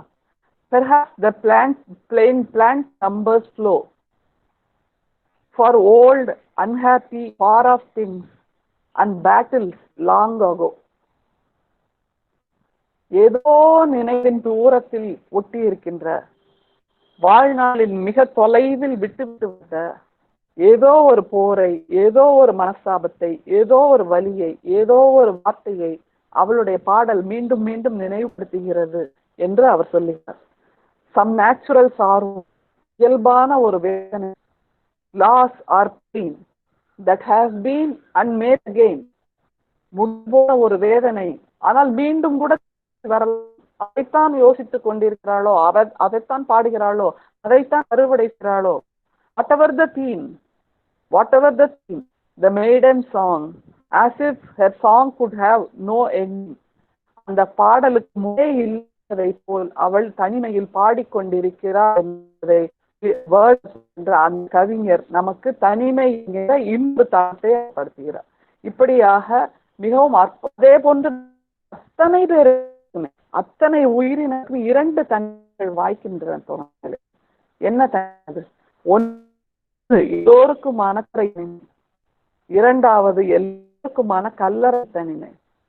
இந்த இரண்டு தனிமை தான் நம்முடைய பிறப்பாகவும் இறப்பாகவும் இந்த பூமியில் நாம் வாழ வரும்போது இரண்டு தனிமையும் தான் நம்முடைய வாழ்க்கையாகவும் முடிவாகவும் இருக்கிறது. ஒரு கருவை தனிமையும் கல்லறை தனிமையும் நாம் வேண்டினாலும் விரும்பினாலும் விரும்பாவிட்டாலும் எனக்கு இந்த தனிமை வேண்டாம் என்று சொல்லலும் கூட இல்லை, நாம் அனுபவித்தே ஆக வேண்டிய இரண்டு தனிமைகள். பிறந்துவிட்டு இந்த பூமிக்கு வந்த பின்புதான் அப்படியான ஒரு காலாதீத தனிமை என்பது நமக்கு கிடைக்காமல் போகிறது. காரணம், வாழும்போது நாம் சமூகத்தோடு ஒன்றி இருக்க வேண்டி இருக்கிறது. பிற உயிரினங்களோடு, பிற தோழர்களோடு, பிற எல்லாவற்றோடும் நாம் ஒன்றி இருக்க வேண்டி இருக்கிறது. அவர்களை தயவை நாடி இருக்க வேண்டி இருக்கிறது. எனவே வார்த்தைகளிலிருந்து நமக்கு விடுதலையே கிடையாது என்பதான ஒரு சூழலில் நாம் சிக்குண்டு இருக்கிறோம் என்பதைத்தான் இந்த தனிமை கால களம் காணும் கவிதைகள் நமக்கு காட்டுகின்றன. கண்ணதாசன் மிக அழகாக அதை சொல்லுவார். என்ன மாதிரி ஒரு தனிமையை அவர் அனுபவித்திருக்கிறார் தெரியுமா? எறும்பு தோலை உரித்து பார்க்க யானை வந்ததாம் அவருக்கு. தனிமையில இருக்குது மனசு என்னெல்லாம் செய்யும். எறும்பு தோல், எறும்பு எத்தனை சிறிய உயிரினம், அதை உரித்து பார்த்தால் யானை வந்து சேருகிற அளவுக்கு அவரிடம் அந்த தோல் பல கருத்தியலை உருவாக்கி கொடுக்கிறது. அந்த தனிமையின் தனிமை முடிவே இல்லாமல் எறும்பின் தோல் கூட நீளமே முடிவே இல்லாத அளவுக்கு நீளமாக நீண்டு ஒரு யானையின் தோல் அளவிற்கு இருக்கிறது என்பதை கண்ணதாசன் சொல்கிறார். சரி, எறும்பின் தோலை உரித்து பார்த்தால் யானை வருகிறது, அவரையே உரித்து பார்க்கிறார். என் இதய தோலை உரித்து பார்க்க ஞானம் வந்ததிடம். அவரை உரித்து பார்க்கிறார். அவருடைய இதயம் என்பது நமக்கு தெரியும், ஒரு கைப்பிடி அளவு, ஒரு உள்ளங்கை அளவு. அதை உத்து பார்த்தா அவருக்கு பெரிய ஞானம் தெரிகிறது என்பதை பார்க்கும்போது புத்தன் தேடிய இந்த தனிமை ஞானத்தை தான் நம்முடைய கண்ணதாசன் மிக அற்புதமாக சொல்லுகிறார். இந்த மாதிரி தனிமை எல்லாம் இருக்கு. விஜய நகர்ல சீதையோட தனிமை, ராமன், லக்ஷ்மணன், விஸ்வாமித்திரர் மூன்று பேரையும் பார்த்து விட்டு அந்த கண்ணோடு கண் நோக்கின் என்று சொல்கிறோம் அல்லவா, அவனும் நோக்கினான் அவளும் நோக்கினாள் என்று. அந்த பார்வை முடிந்த பின்பு அந்த இரவு சீதை ஒரு தனிமைக்கு ஆட்படுகிறாள், ராமனும் ஒரு தனிமைக்கு ஆட்படுகிறான் என்பதை கம்பர் மிகவும் அற்புதமான சொல் வளத்தோடு நமக்கு காட்டுகிறார். யோசித்து பாருங்கள் தோழர்களை, சீதையின் வாழ்க்கை ஒரு மாளிகை தனிமையில் துவங்கி ஒரு அசோகவனம் என்கின்ற காட்டின் தனிமையில் போய் முடிகிறது. அவளுடைய வாழ்க்கை இந்த இரண்டுக்குமான இடைப்பட்ட பிரதேசம் என்பதை நாம் வந்துவிடக்கூடாது. மாளிகை என்பது செல்வ செழிப்பான இடம், அவள் அரசரின் மகள், அந்த இடத்தில் கூட எல்லாம் இருக்கிறது, அந்த இடத்திலும் அவள் தனிமையாக இருக்கிறாள். அசோகவனத்தில் எதுவுமே இல்லை, அவளுக்கான வசதி வாய்ப்புகள் இல்லை, அவளுக்கான உறவினர்கள் இல்லை, அவளுக்கான கூட இருந்து தோழமையோடு பேசக்கூடியவர்கள் இல்லை, அவளுடைய கணவன் இல்லை, அவளுடைய மைத்துனன் இல்லை. ஆனால் அந்த இடத்திலும் அவள் தனியாக உணர்கிறாள். எனவே தனிமை உணர்வது என்பது செல்வ செழிப்பான இடத்தில் வராது, தனிமையாக வறுமையாக இருக்கின்ற இடத்தில் தான் வரும் என்பதெல்லாம் கிடையாது. அது மனம் சார்ந்த விஷயம். தனிமை என்பது மனம் சார்ந்த விஷயம் என்பதை நாம் புரிந்து கொள்ள வேண்டும். அதனால்தான் தனிமை என்பது மனசில் இருக்கிறது என்பதனால்தான் உச்சி வெயில், கத்தரி வெயிலில் கூட, கோடை காலத்தில் கூட சென்னையில் இருக்கின்ற மெரினா கடற்கரைக்கு கொஞ்சம் போய் பார்த்தீர்களானால் தெரியும், காதலர்கள் ஒரு ஆணும் பெண்ணும் சேர்த்து உட்கார்ந்து இருப்பார்கள். அந்த கத்தரி வெயில் கொதித்து கொண்டிருக்கும். இந்த நேரத்துல அந்த கொதிக்கின்ற மணல் வெளியில் அவர்கள் உட்கார்ந்து இருக்கிறார்களே என்று நமக்கு பார்க்கும் போது கொஞ்சம் வேடிக்கையாக இருக்கும், வெறுப்பாக இருக்கும், கோபமாக இருக்கும். ஆனால் அந்த 45 டிகிரி வெயில் என்பது நமக்குத்தான் தோழர்களே. அந்த மணல் தளத்தில், அந்த வெயில் தளத்தில் அவர்கள் தன்னுடைய துணையோடு உட்கார்ந்து இருக்கும் போது அவர்களுக்கு அந்த வெயில் சுடுவதில்லை. காரணம், அவர்கள் மனசு முழுக்க நேசம் பொங்குகிறது என்பதனால் அந்த மணல் வெளி கூட, அந்த வெயில் வெளி கூட அவர்களுக்கு ஒரு சுவிட்சர்லாந்தில் இருக்கின்ற ஒரு குளுமை தருகிறது. அதே இது சுவிட்சர்லாந்துக்கு நாம் போய் நாம் தனிமை வயப்பட்டு நாம் யாரையோ இழந்து விட்டோம் என்றால் அந்த சுவிட்சர்லாந்து கூட நமக்கு ஒரு தார் பாலைவனமாக தோன்றிவிடும் அல்லவா? எனவே இந்த வேறுபாட்டை புரிந்து கொண்டால்தான் இந்த தனிமை காலம் எப்படிப்பட்ட ஒரு நிலையில் நம்மை கொண்டு வந்து வைத்திருக்கிறது என்பதை நாம் புரிந்து கொள்ள இயலும். புகார் சொல்ல ஏதுமில்லை என்று நான் சொன்னேன் என்னுடைய தலைப்பாக. ஏன் புகார் சொல்ல ஏதுமில்லை? இத்தனை தலைகீழ் மாற்றங்கள் நடந்து கொண்டிருக்கின்றன இந்த பூமியில், இத்தனை மரங்கள் நிகழ்கின்றன, இத்தனை இழப்புகள் இருக்கின்றன. கொத்து கொத்தாக அத்தனை பேரையும் பிளாஸ்டிக் அந்த நெகிழி உரையில் கட்டி கொண்டு போய் உறவினர்கள் கடைசி முகம் பார்க்க முடியாமல் கொண்டு போய் புதைக்கிறார்கள், எரிக்கிறார்கள். சாம்பலை கூட நான் கையிடுவதில்லை, உறவினர்கள் பார்ப்பதற்கும் அனுமதி இல்லை என்பதான ஒரு மிக உச்சபட்சமான சோகம். யாருமே படியை தாண்டி வெளியே போகக்கூடாது. இது இப்போது சில தளர்வுகள் இருந்தன என்பது வேறு விஷயம். ஆனால் 2 மாத காலம் எல்லோரும் அவரவர் கூரை கீழே உட்கார்ந்திருந்தோம். வெளியே எங்குமே யாரையும் பார்க்க, நல்லா இருக்கியா, சௌக்கியமா இருக்கியா, சந்தோஷம் இருக்கியா இந்த வார்த்தைகள் எல்லாம் மறந்து போன அந்த காலகட்டம். இந்த நேரத்தில் எப்படி புகார் ஏதுமில்லை என்பதாக அப்படி சொன்னால் நான் நம்முடைய சமூகத்துக்கு, நம்முடைய மனிதர்களுக்கு துரோகம் செய்தாகிவிட்டேன் அல்லவா? நான் என்ன சொல்கிறேன் என்று நான் சொல்லுகின்ற பொழுதில் இதை என்ன சொல்ல வருகிறேன்? இந்த சூழலையும் வாழ்வியையும் கொஞ்சம் பொருத்தி புகார் சொல்ல ஏதுமில்லை என்று என்னுடைய கருத்து. ஒரு நாளும் இன்னொரு நாளும் ஒன்றே போல் இருப்பதன்றி புகார் சொல்ல ஏதுமில்லை. விடுகிறது முடிகிறது என்றால் அச்சடியை போல் 2 நாட்கள் ஒரே மாதிரி இருக்கின்றன என்கிற நிறுத்தனத்தை தவிர புகார் சொல்ல ஏதுமில்லை. 32 பல் தேய்த்தலுக்கு விரல் கழுவுவதாக காலம் கழிவதன்றி புகார் சொல்ல ஏதுமில்லை. நேற்றவர் இன்று பிளாஸ்டிக் சுற்றப்பட்டு உறவினர் எங்கோ நிற்க புதைக்கப்படுகிறார் என்பதன்றி புகார் சொல்ல ஏதுமில்லை. அரூப மரணம் தொட்டுவிடும் பக்கத்தில், தொட்டுவிடும் தூரத்தில் அல்ல, அரூப மரணம் தொட்டுவிடும் பக்கத்தில் இருக்கிற அச்சம் தவிர புகார் சொல்ல ஏதுமில்லை. உள்ளங்கை வெப்பம் பரிமாறாத விலகல் உடல்களாக உலவுகிறோம் என்பதன்றி புகார் சொல்ல ஏதுமில்லை.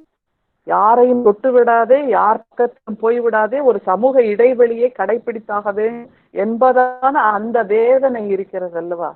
அது இருக்கிறது என்பதை தவிர புகார் சொல்ல ஏதுமில்லை. ஒரு சின்ன முத்தம் தருவதற்கும் மனு போட்டு அனுமதி வாங்க வேண்டும் என்பதன்றி புகார் சொல்ல ஏதுமில்லை. முத்தங்கள் கொடுக்காத காலமாகத்தானே இந்த 2 மாதங்களும் நமக்கு நீண்டு போயிருந்தன.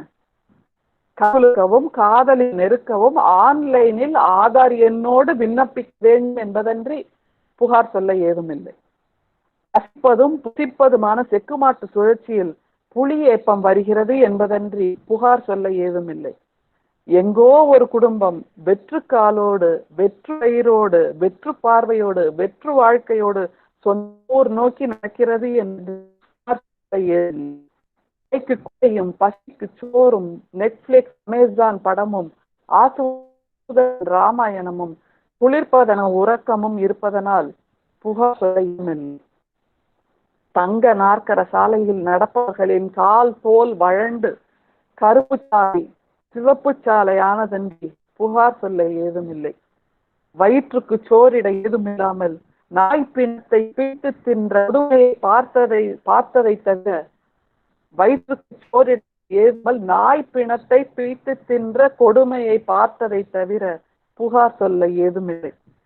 புகார் சொல்ல ஏதுமில்லை என்ற புகார் தவிர புகார் சொல்ல ஏதுமில்லை என்பதாக நிறைவு செய்தேன் அந்த கவிதை. 2 தனிமை எனக்கு கொடுத்திருக்கின்ற கவிதை. நம் அனைவருக்குமே இந்த உணர்வு இருந்திருக்கும் தோழர்களே.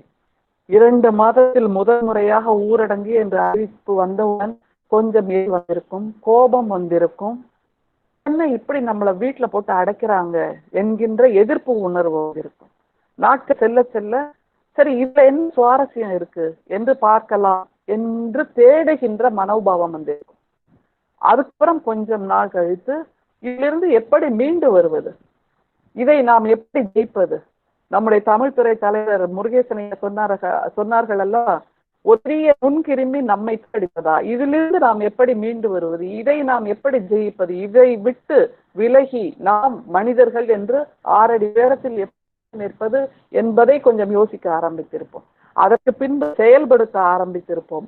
அப்படி செயல்பட்டதன் விளைவாகத்தான் இந்த இணையவழி கருத்தர்கள் என்கின்ற இந்த நிலைக்கு நாம் நிற்கிறோம் என்பதை நாம் புரிந்து கொள்ள வேண்டும். எனவே முதலில் நாம் இந்த சூழலுக்கு ரியாக்ட் செய்தோம், அதற்கு பின்பு ரெஸ்பாண்ட் செய்திருக்கிறோம். ரியாக்ஷன் என்பது எப்போதுமே கோபமாகவும் சட்டென்று வருகின்ற ஒரு உணர்வாகவும் டிஸ்ட்ரக்டிவாகவும் இருக்கும். ஆனால் ரெஸ்பாண்ட் நாம் அந்த நிலையை கடந்து விட்டோம் என்றால் அது மிகவும் கன்ஸ்ட்ரக்டிவான ஒரு நிலைக்கு நம்மை அழைத்து செல்லும் என்பதை இணைய வழி கருத்தரங்கு நமக்கு நிரூபித்திருக்கிறது. எனவே எந்த சூழலுக்கும் நாம் ரியாக்ட் செய்வதை விட ரெஸ்பாண்ட் செய்வதுதான் முக்கியம் என்பதை நம்முடைய வரலாறு நமக்கு பல இடங்களில் காட்டி வந்திருக்கிறது தோழர்களே. 1910ஆம் ஆண்டு செல்லம்மளுக்கு நம்முடைய பாரதியார் காசியிலிருந்து எழுதுகிறார்.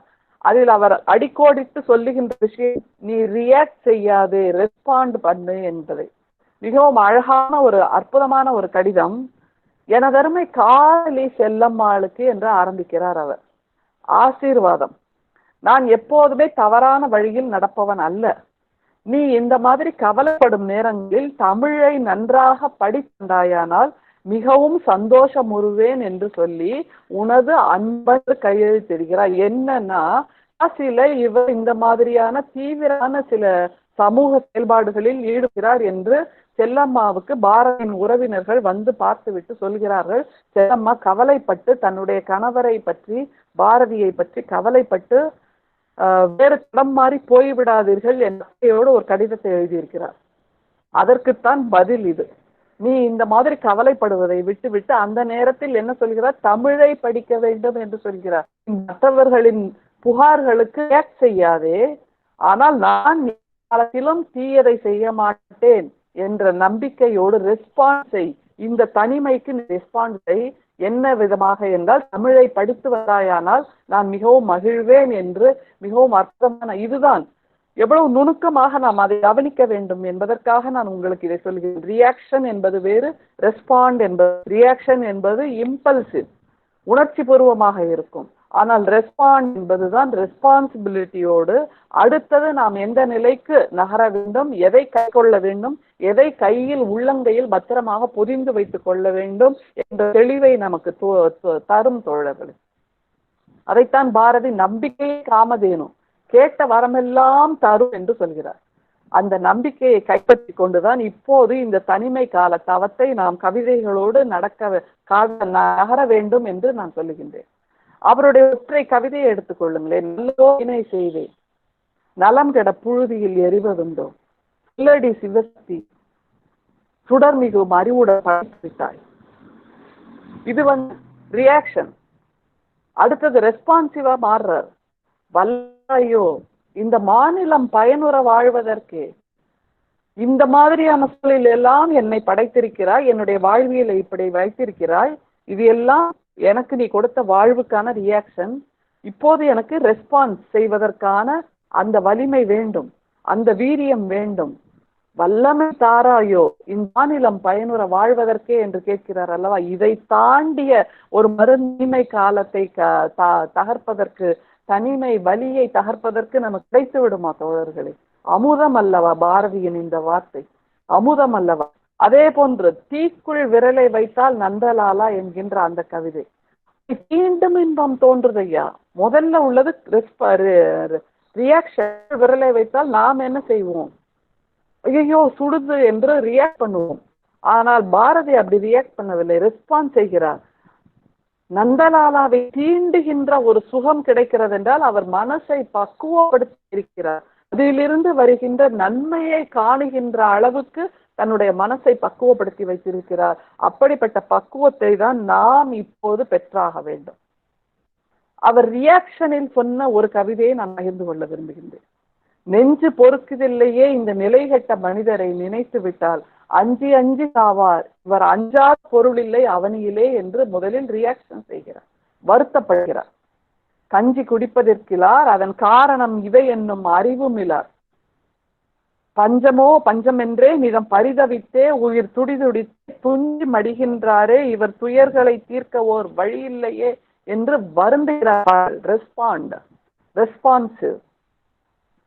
எண்ணிலா நூலுடையார், இவர் எழுந்து நடப்பதற்கும் வலிமையிலார். கண்ணிலா குழந்தைகள் போல் பிறர் காட்டிய வழியில் சென்று மாட்டிக்கொள்வார்.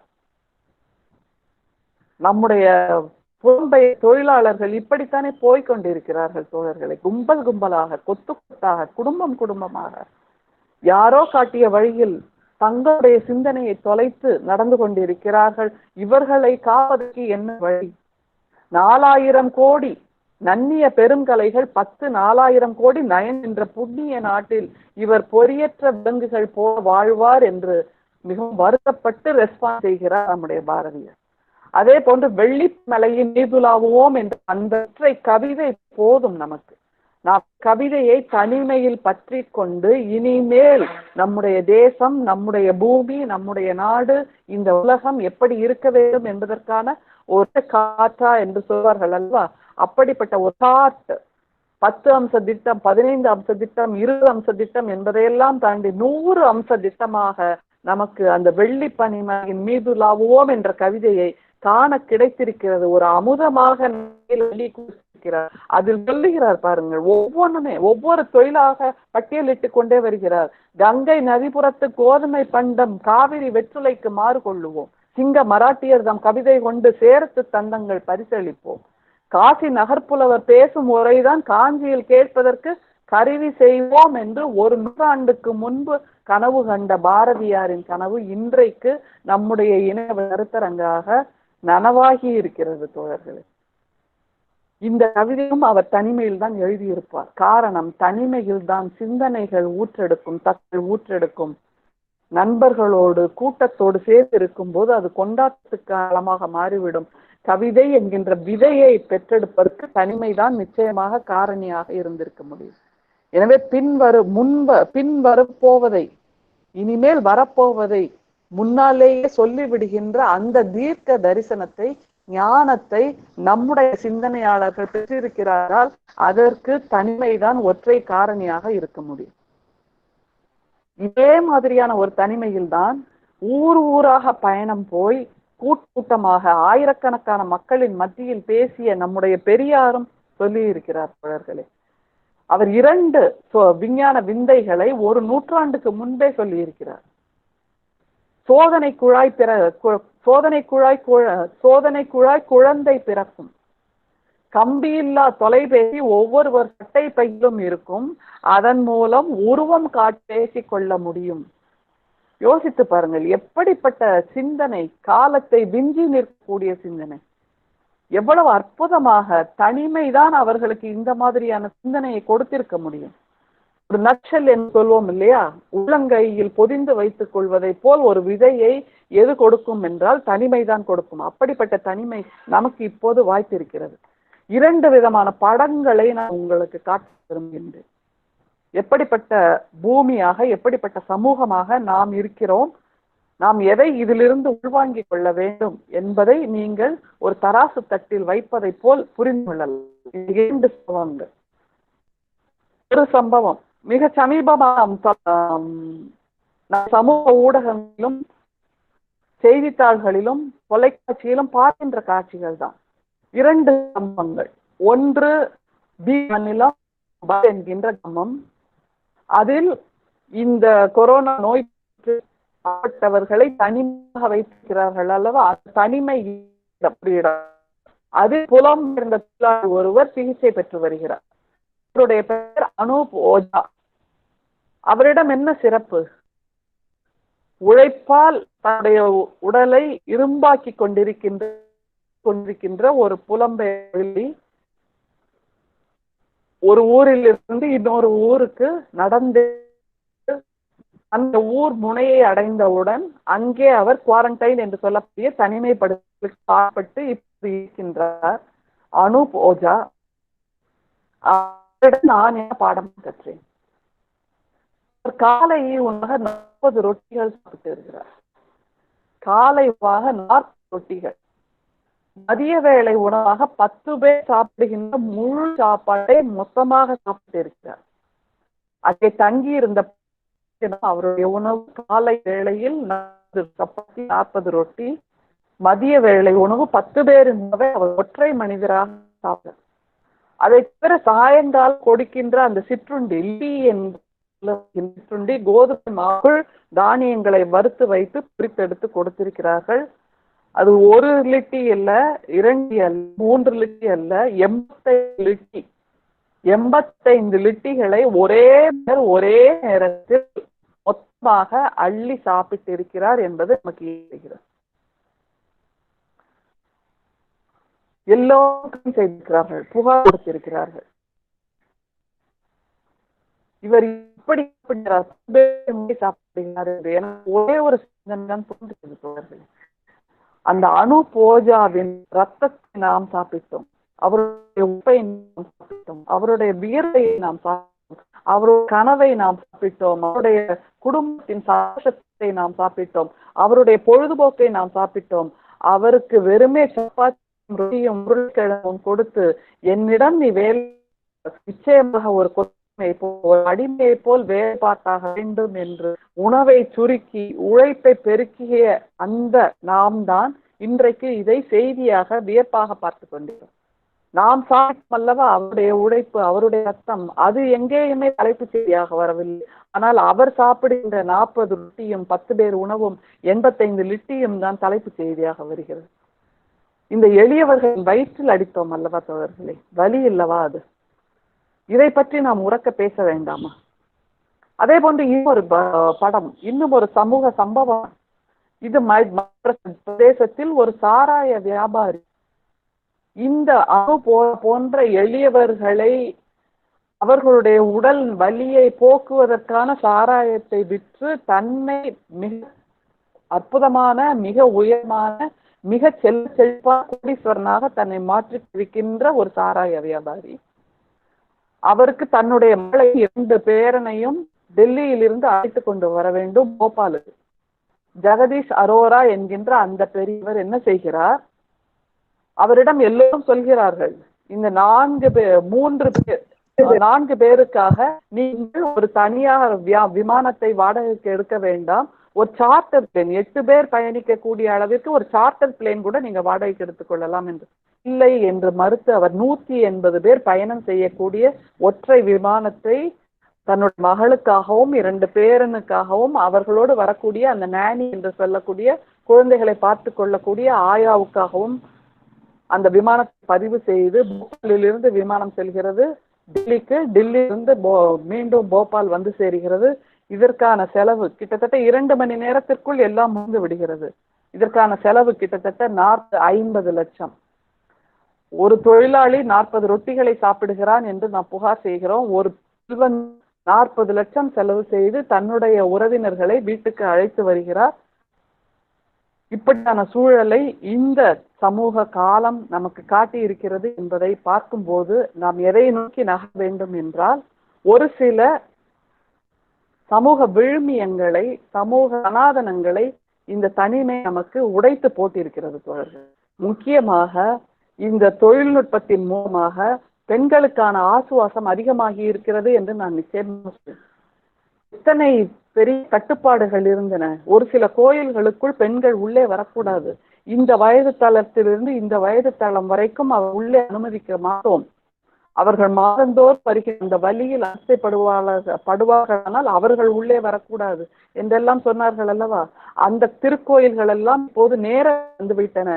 வீட்டிலிருந்து அந்த பெண் நேரலையில் அதை தரிசிக்கும் போது அவள் எப்படிப்பட்ட பெண், 10 வயதிலிருந்து 50க்குள் இருக்கிறாளா, கட்டுப்பாட்டை விதிக்க முடியுமா? இந்த நேரலையை 10 வயதிலிருந்து 50 வயதிற்குள் இருக்கின்ற பெண்கள் பார்க்க கூடாது என்பதான அந்த கட்டுப்பாட்டை விதித்து விட முடியுமா? ஒரு பெரியாரும் பாரதியாரும் பாரதிதாசனும் அம்பேத்கரும் எதற்காக கனவு கண்டார்களோ, எந்த சமூக மாற்றத்திற்காக கனவு கண்டார்களோ, எல்லோரும் ஓர் நிறை, எல்லோரும் ஓர் விலை, எல்லோரும் இந்நாட்டு மன்னர் என்று நம்முடைய பாரதியார் எழுதினார் அல்லவா. அந்த எல்லோருமான சமத்துவத்தை இன்றைக்கு இந்த தொழில்நுட்பம் தான் நமக்கு சாத்தியமாக்கி இருக்கிறது. எல்லோரும் பார்க்கலாம், யாருக்கும் தடை விதிக்க முடியாது என்கின்ற அந்த வகையில் இந்த தொழில்நுட்பம் எனக்கு மிகப்பெரிய ஆசுவாசத்தை கொடுத்திருக்கிறது.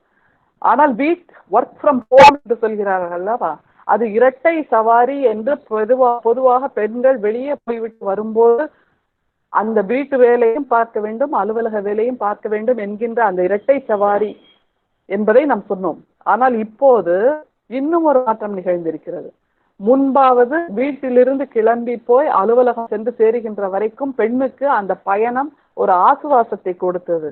அந்த பேருந்து பயணமோ, அந்த கார் பயணமோ, அந்த மின்வண்டி ரயில் பயணமோ கொஞ்சம் மூச்சு கொஞ்சம் நிதானமாக தன்னை தானே உணர, அல்லது காலையில் சீக்கிரமே எழுந்த அந்த தூக்கத்தை மீண்டும் மீட்டெடுத்துக் கொள்ள என்பதாக ஒரு பயணம் அவளுக்கு ஆசுவாசமாக அமைந்தது.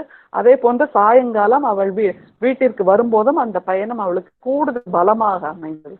ஆனால் இப்போது அந்த நிலை காணாமல் போய் வீட்டில் இருந்தபடியே அவள் வேலை செய்கிறாள் என்னும் போது அவளுடைய லேப்டாப்பில் ஒரு கண்ணுமாக, அங்கே சமையறையில் விசில் அடித்துக் கொண்டிருக்கின்ற குக்கரில் ஒரு கண்ணுமாக, லேப்டாப்பில் ஒரு கண்ணுமாக, துணியை துவைத்துக் கொண்டிருக்கின்ற மெஷினில் ஒரு கண்ணுமாக, லேப்டாப்பில் ஒரு கண்ணும், தான் விளையாட்டை வீடு முழுக்க செய்து கொண்டிருக்கின்ற தன்னுடைய குழந்தைகள் எங்காவது தவறி விழுந்துவிடக் கூடாதே என்ற அக்கறையின் மீது ஒரு கண்ணாக, அல்லது தன்னுடைய குடும்ப உறுப்பினர்கள் மீண்டும் மீண்டும் கேட்பார்கள் அல்லவா, காஃபி, டீ, தோசை, இட்லி, உணவு என்று, அதன் மீது ஒரு கண்ணாக என்று இரட்டை குதிரை சவாரியை மீண்டும் அவள் வீட்டுக்குள்ளேயே செய்ய ஆரம்பித்து விட்டாள் என்பதை இந்த தனிமை தவம் நமக்கு கொடுத்திருக்கிறது என்பதை நாம் புரிந்து கொள்ள வேண்டும்.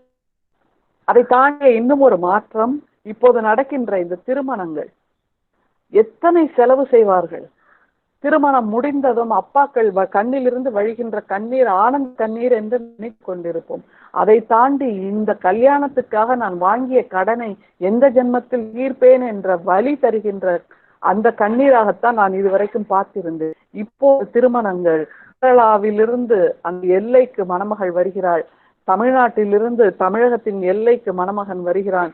ஒரு தாலியை கட்டி முடித்தவுடன் மணமகள் மீண்டும் கேரளாவுக்கு போகிறாள், மணமகன் மீண்டும் தமிழ்நாட்டுக்குள் வந்து விடுகிறான் என்பதான எளிய சடங்காக மாறிவிட்டது. அதே போன்றும் ஒரு திருமணம், மணமகன் இருப்பது வேறொரு மாநிலம், மணமகள் இருப்பது வேறொரு மாநிலம். இந்த அலைபேசிக்கே ஒரு தாலியை கட்டுவதாக அவன் பாவனை செய்ய, அந்த மணமகள் பக்கத்தில் இருக்கின்ற அவளுடைய உறவினர் அவளுடைய கழுத்தில் தாலியை கட்டுகிறார்கள். எனவே சனாதனர்கள் காணாமல் போய்விட்டார்கள் தோழர்களே. திருமணம் என்பது இத்தனை சடங்குகளோடு நடக்க வேண்டும், அம்மி மிதிக்க வேண்டும், அருந்ததிக்க வேண்டும் என்று ஆயிரம் சழக்குகளை கொண்டு வந்த இந்த சனாதனர்கள் இன்றைக்கு காணாமல் போய், திருமணம் என்பது 2 மனங்களின் பலம் மட்டும்தான்.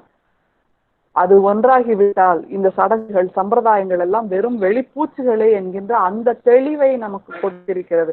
இந்த விழுமியம், இந்த அறம் இனிமேலும் நாம் கை கொள்ள வேண்டிய அறம். இதன் மூலம் பொருளாதார சிக்கல் சீராகிறது, வெளியே சாலைகளில் இந்த சிக்கல் சீராகிறது, பதைவதைப்பு சீராகிறது, மணமகளின் அம்மாவுக்கும் அப்பாவுக்குமான மாரடைப்பு சீராகிறது. அவர்களுக்கான அந்த பொருளாதாரத்தை காப்பாற்றி அவர்கள் கையிலேயே கொடுப்பதற்கான ஒரு நிலையை இந்த ஊரடங்கு, இந்த தீமை காலம் நமக்கு கொண்டு வந்து கொடுத்திருக்கிறது தோழர்களே. எனவே இந்த நிலையில் நான் உங்களோடு இன்னும் ஒரு கவிதை, இதுவும் எனக்கு தனிமை கொடுத்த கதை தான். கிருஷ்ண பரமாத்மா, கிருஷ்ணர் இல்லாமல் ஆண்டாள் உண்டா? எனவே ஆண்டாள் கிருஷ்ணரிடம் கேள்வி கேட்கிறாள் இன்றைக்கு. இந்த தனிமை காலத்தை இப்படி கவிதையோடு நடந்திருக்கிறேன் என்பதான இன்னும் ஒரு சான்று. குருதி வழியும் கிருஷ்ண பாதம்.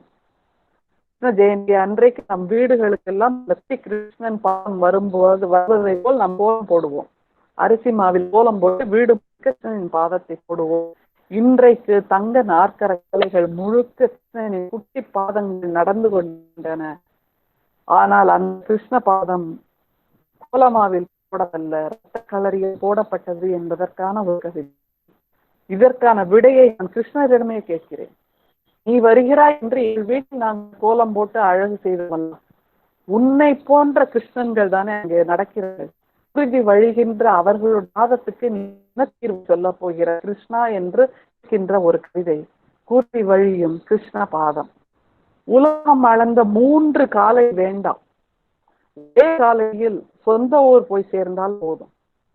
திரௌபதிக்கு தந்த நீளச் சேலை வேண்டாம், நடக்கும் தாய், பிரசவிக்கும் மனைவிக்கு, மயங்கும் சகோதரி, பூ பெய்தும் மாற்று துணி கிடைத்தால் போதும். பிருந்தாவனத்தின் குளுமை வேண்டாம், உப்புள காலுக்கு செருப்பு கிடைத்தால் போதும். கோவர்தன மலைப்பிடி மழை நிறுத்த வேண்டாம், உச்சி வெயிலுக்கு மர நிழல் கிடைத்தால் போதும். பரமாத்ம தானம் பெற்ற கவச குண்டலம் வேண்டாம், ஒரு சோறு கிடைத்தால் போதும். குழந்தை கிருஷ்ணன் வாய்க்குள் தெரிந்த ஏழை உலகம் வேண்டாம், கிருஷ்ண பாதமும் குருதியும் தெரிந்தால் போதும். வசுதேவர் நடந்தே கடந்தார் ஆற்றை, குழந்தையை கூடையில் சுமந்து. எங்கள் வசுதேவர்களும் நடந்தே கடக்கிறார்கள் கருப்பு ஆற்றை சுமந்து. ஆதிசேஷன் குடை பிடிக்கிறது பூதகிக்கு, நடப்பவர்களின் ரௌத்ரத்தில் இருக்கிறது சுதர்சன சக்கரம், மௌனத்தில் இருக்கிறது புதிய பகவத்கீதை, கண்ணீரில் இருக்கிறது பாஞ்சஜன்யம். இது நெடுஞ்சாலை குருஷேத்திரம், கிருஷ்ணன் மட்டும் கௌரவர்களோடு என்று நான் எழுதினேன். யோசித்து பாருங்கள். நிச்சயமாக இந்த வலியை, இவர்களுக்கான நம்முடைய மனிதத்தை தட்டி எழுத வேண்டிய ஒரு காலமாக நான் இந்த தனிமையை பார்க்கிறேன். இவர்களுக்காக நாம் குரல் கொடுக்க வேண்டும்.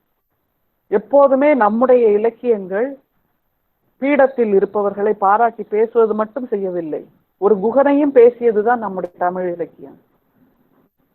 எனவே அந்த ஒரு கடப்பாடு, அந்த ஒரு விழுமியம், அந்த ஒரு அறம், எத்திசை செலினும் அத்திசை சோரே என்று தூக்கி எறிந்து விட்டு வந்தவள் தானே நம்முடைய ஔவையார். அந்த அறத்தை தானே நாமும் போதித்தாக வேண்டும். கிரீடம் சூட்டியவர்களுக்கு மட்டுமே நம்முடைய இலக்கியங்கள் உண்டு என்பது கிடையவே கிடையாது தோழர்களே. நம்முடைய இலக்கியங்கள் நமக்கு சொல்லுகின்ற திசை அதுதான். எனவே இந்த எளியவர்களுக்கான குரலாக, இந்த குருதி விழுகின்ற வாதங்களுக்கான குரலாகத்தான் நான் என்னுடைய தனிமையை இது நாள் வரைக்கும் வடித்துக் கொண்டிருக்கிறேன். புகார் சொல்ல ஏதுமில்லை என்று சொல்லலாம், ஆனால் இதையெல்லாம் நாம் அடுத்த தலைமுறைக்கு அவர்களுடைய நெஞ்சத்தை திறந்து காமிக்க வேண்டும், அவர்களுடைய கண்ணை திறந்து காமிக்க வேண்டும். இந்த வழியில் எல்லாம் நீ உன்னுடைய சிந்தனையை செலுத்து, இதற்கான தீர்வாக நீ என்ன போகிறாய், இந்த கவிதைக்கான தீர்வாக நீ என்ன கொடுக்க போகிறாய் என்று இவர் இந்த காலகட்டம் நமக்கு கண் திறந்து கொடுத்திருக்கின்ற அந்த சனாதன உடைப்பை, சனாதன கட்டுடைப்பை நாம் கையில் பிடித்தாக வேண்டும். அப்படி இருந்தால்தான் இருக்கின்ற இந்த பொருளாதார வீழ்ச்சியை அத்தனை தேசமும் மீண்டெழுந்துவதற்கு இன்னும் ஒரு 5 ஆண்டு ஆகும், 10 ஆண்டு என்கிறார்கள். எனவே இந்த 10 ஆண்டு காலத்தில் மினிமலிஸ்டிக் லிவிங் என்று சொல்லக்கூடிய அந்த எளிய வாழ்வை நாம் கை வேண்டும் என்பதைத்தான் இந்த காலம் காட்டி இருக்கிறது. அதை ஒரு அறமாக நம்முடைய கல்லூரி பேராசிரியர்களும் மாணவர்களுக்கு சொல்லிக் கொடுத்தால் நிச்சயமாக மீண்டு வந்து விடலாம். உலகெங்கும் வேலை வாய்ப்புகள் பறிபோய் கொண்டிருக்கின்றன. உலகெங்கும் அடுத்த வேளை சோறு யாருக்கு எங்கே கிடைக்கிறது என்கின்ற நிதர்சனம் இல்லை. எனவே அப்படிப்பட்ட சூழலை நோக்கித்தான் நாம் அவர்களுக்காக உதவிக்கரம் நீட்ட வேண்டும் என இந்த கொரோனா காலம், இந்த தனிமை காலம் காட்டி இருக்கிறது. எனவே நான் என்ன செய்து என்னுடைய ஆற்றாமையை தீர்த்து கொண்டேன் என்றால், பிணம் எரிக்கும் வெளிச்சத்தை சுபிட்சம் என்கிறோம், தீவுகளின் சப்தத்தை சந்தோஷ கானம் என்கிறோம், ஏழை கிழிசலை தரித்திரம் என்கிறோம், பணக்கார கிழிசலை நாகரிகம் என்கிறோம், வறுமையால் தூக்கில் தொங்குபவனை வங்கிக்கடன் வாங்கவில்லை என்கிறோம், வங்கிக் கடன் கட்ட முடியாமல் தூக்கில் தொங்குபவனை வாழ செய்வன் என்கிறோம், தோழர்களை என்றால் துரோகி என்கிறோம், கவிதை எழுதினால் விரோதி என்கிறோம். என்னதான் செய்வது? இன்னும் அதிகமாக கவிதை எழுதுவதை விட என் கேள்வியைத்தான் நான் இந்த சமூகத்திடம் வைக்கிறேன். எனவே இந்த தனிமை காலம் நிச்சயமாக இதிலிருந்து மீண்டு வருவோம். ஆனால் கவிதையோடு, கவிதை கேட்கின்ற கேள்விகளோடு, கவிதை கொடுக்கின்ற விழுமியங்களோடு, அறங்களோடு, சனாதன கட்டுடைப்புகளோடு நாம் மீண்டு வர வேண்டும். இல்லை என்றால் மீண்டும் நம்முடைய சாதாரம் அதல பாதாளத்திற்கு போய்விடும் என்பது நிதர்சனம். இந்த திருமணங்கள் இப்படி எளிமையாக நடப்பதால் என்ன ஒரு கூடுதலான பலம் தெரியுமா? நம்முடைய திருமண மண்டபங்களை நிச்சயம் செய்வதற்காக லட்சக்கணக்கான பணத்தை கொடுத்தார்கள் அல்லவா? என்னுடைய அப்பாவும் அம்மாவும், நம்முடைய அம்மாவும் அப்பாவும் அவர்களுடைய வியர்வையை, சேமிப்பை கொண்டு போய் 5 லட்சம் 10 லட்சம் என்று மண்டபங்களுக்காக கொடுத்தார்கள். மீண்டும் நாம் நம்முடைய மூதாதையர் வாழ்ந்த திருமண வாழ்வை கைக்கொள்ள தோழர்களே. வீட்டில் நடந்த திருமணங்கள், திருவிளக்கின் முன்பு நடந்த திருமணங்கள், 10 பேர் உறவினர்கள் கூடி நின்று அச்சதை போட முழு மனசோடு ஏற்பட்ட திருமணங்கள், அதிலிருந்தெல்லாம் நாம் விலகிறோம், வெகுதம் வந்துவிட்டோம். வெறுமே காக்காய் பொன் ஜரிகையை நம்முடைய இயல்பான உடலாக, இயல்பான தோலாக மாற்றிவிட்டோம். இல்லை, நம்முடைய நிறம், நம்முடைய தோல் என்பது நிறம், மனிதன். அதை புரிந்து கொள்ள வேண்டும். இனிமேலாவது மினிமலிஸ்டிக் லிவிங் என்ற அந்த பொருளாதார சிந்தனையை நோக்கி நம்முடைய இந்த தனிமை காலம் நமக்கு ஒரு தெளிவை கொடுத்திருக்க வேண்டும், கொடுத்திருக்கும் என்ற நம்பிக்கையோடு இதைத்தான் நான் என்னுடைய கவிதையின் மூலமாக உங்களுக்கு கையப்படுத்த விரும்புகின்றேன்.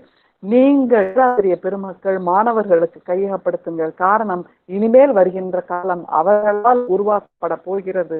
அவர்கள் நம்மை இல்லாமல் சனாதனங்களுக்குள்ளும் சழக்குகளுக்கும் சிக்கிக்கொள்ளாமல் விடுபட்டவர்களாக, சிந்தனையாளர்களாக மாறுவதற்கு இந்த உரை உதவியாக இருந்திருக்குமானால் அதுதான் எனக்கான மகிழ்ச்சியாக இருக்கும் என்று கூறி விடைபெறுகின்றேன். நன்றி, வணக்கம்.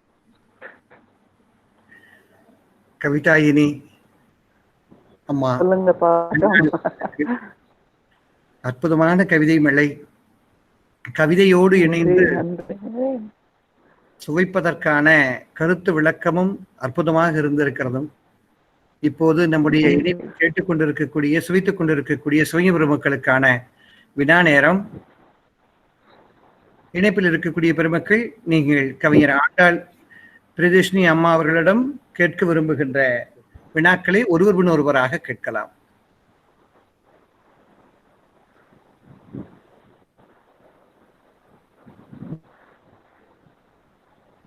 முதல் வினாவை அடியேன் கேட்கலாமா?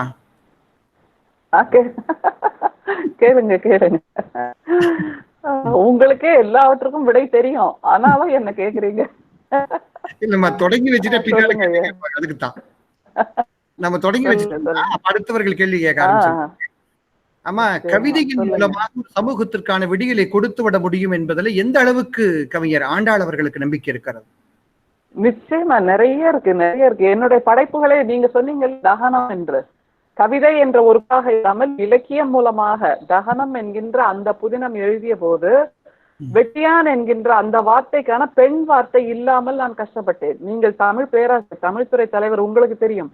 வெட்டியான் என்பதற்கு நம்முடைய தமிழ் இலக்கியத்தில் பெண் பெயர் இருக்கா? இல்லை இல்லை. அதை அந்த போத புத்தகத்தில் பதிவு செய்தேன். அப்போது நம்முடைய அவர்கள் தான் துணை முதல்வராக இருந்தார். அவர் அந்த நூலை வெளியிட்டு, இனிமேல் இந்த பெண்கள் மயான உதவியாளர்கள் என்று அழைக்கப்படுவார்கள் என்று பொதுப்படையான ஒரு பெயரை அறிமுகம் செய்தார். எனவே மயான உதவியாளர்கள் என்றால் அதில் ஆண்கள் பெண்களும் இருக்கிறார்கள் என்கின்ற அந்த பொதுப்படையான விஷயத்திற்கு வருவதற்கு இந்த இலக்கியம்தான் நமக்கு உதவியாக இருந்தது. அது போன்ற திருநங்கைகளை பற்றி நான் நிறைய இருக்கிறேன். உங்களுக்கே தெரியும், அந்த திருநங்கைகளுக்கே நம்ம சமூகத்தில் வாழ்வுண்டு. அலின்னு சொல்லுவோம், 9ன்னு சொல்லுவோம், பொட்டைன்னு சொல்லுவோம், ரெண்டுங்கிட்டான்னு சொல்லுவோம்.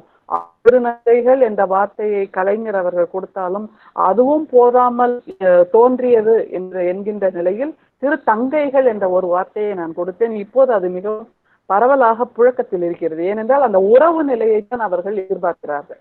எனவே அத்தனை பேரும் தங்கைகளாக விட்டு விட்டோமானால் குடும்பம் என்கின்ற நிலையில் அவர்கள் ஒன்றிணைவார்கள். அதன் மூலம் அவர்களுக்கு ஒரு சந்தோஷம் கிடைக்கும், ஊன்றுகோல் கிடைக்கும், உற்சாகம் கிடைக்கும். அதிலிருந்து அவர்கள் தங்களை மீட்டெடுத்துக் கொள்வார்கள் என்கின்ற வார்த்தையை நான் அதில் கொடுத்தேன். எனவே இப்படியாக பல விஷயங்களில் சமூக மாற்றங்கள் நிச்சயமாக நம் கண்முன் நடந்தது. யோசித்து பாருங்கள், ஒரு நூற்றாண்டுக்கு முன்பு பெண்கள் இத்தனை பேர் கல்வி கற்றார்களா? கல்வி கூடங்களின் வாசல்கள் அவர்களுக்காக திறந்திருந்தனவா?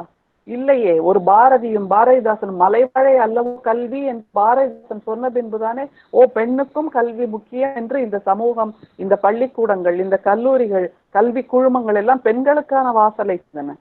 ஒரு முத்துலட்சுமி ரெட்டி படிக்க வந்த போது அவர் படிக்க வந்தால் எங்களுடைய சிந்தனை சிதறுகின்றன என்று சொன்ன சமூகம்தான். அப்படி சிந்தனை சிதறினால் நீங்கள் வீட்டுக்கு போங்கள், நான் ஒரு முத்துலட்சுமி ரெட்டி வைத்து கல்வி கற்று தருகிறேன் என்று சொன்ன அந்த பிடிவாதம் தான் ஜெயித்து இன்றைக்கு பல பெண் மருத்துவர் அணியில் இருக்கிறார்கள். எனவே இலக்கியம், அதைத்தான் ஆங்கிலத்தில் சொல்வார்கள், poets are the unacknowledged legislators of world என்று. இவர்கள் சொல்லுகின்ற வார்த்தைகளைத்தான் சமூகம் சட்டங்களாக உருவாக்கி கொண்டிருக்கிறது. ஏன்னா இப்ப கவிஞர்களும் சிந்தனையாளர்களும் கனவு காண்பார்கள், அதுதான் ஒரு சமூக சட்டமாக மாறுகிறது என்பதில் எந்த விதமான ஐயமும் கிடையாது. எனவே அந்த அரசியலமைப்பு சட்டம் முழுக்க முழுக்கவே நம்முடைய படைப்பாளர்கள், சிந்தனையாளர்கள் சொன்ன அந்த right to education, right to life, right to think, right to speech எல்லாமே நம்முடைய கவிஞர்கள் சொன்னது தானே. எனவே சமூக மாற்றங்களுக்கு முதல் விதை படைப்பாளர்களிடமிருந்துதான் வருகிறது என்பது எனக்கு நிச்சயமான நம்பிக்கை உண்டு. மிகுந்த மகிழ்ச்சி இவ்வளவு விளக்கத்திற்காக. இப்படி ஒரு விளக்கத்தை கேட்கறதுக்காகத்தான் இந்த வினாவே வந்ததுங்க. நன்றிங்கம்மா. நம்முடைய இருக்கக்கூடிய பங்கேற்பாளர்கள் விரும்பினால் வினா தொடுக்கலாம்.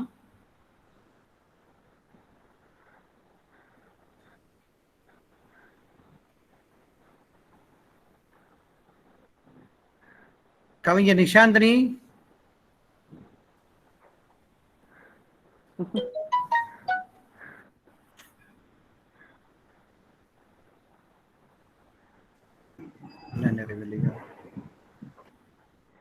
சார் சொல்லுங்க.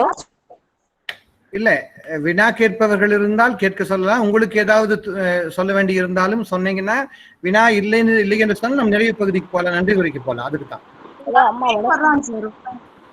ஐயா வணக்கம். ஐயா வணக்கம், சொல்லுங்கம்மா. ஜோதிமணி பேசுறேங்க, கிருஷ்ணமால் மகளிர் கல்லூரி. வணக்கம். அம்மாவினுடைய உரை மிக அருமையா இருந்ததுங்கய்யா. அம்மா வணக்கம்மா, நான் ஜோதிமணி பேசுறேங்கம்மா. ரொம்ப நல்லா இருந்தது உங்களுடைய தனிமை பற்றிய உரையை தனிமையாவே இருந்து கேட்டேங்கம்மா, ரொம்ப நல்லா இருந்ததுங்க. நன்றிங்கம்மா, ரொம்ப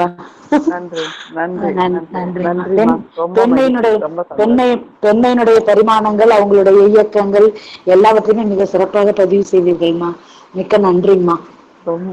ரொம்ப நன்றிமா, ரொம்ப சந்தோஷம். இந்த வாய்ப்பினை ஏற்படுத்தி கொடுத்த முருகேசன் ஐயாவுக்கும் நிஷாந்தினி மேடம், அந்த கல்வி நிறுவனத்துக்கும் என்னுடைய நிறுவனத்தின் சார்பாக நன்றியை தெரிவிச்சுக்கிறேங்கம்மா.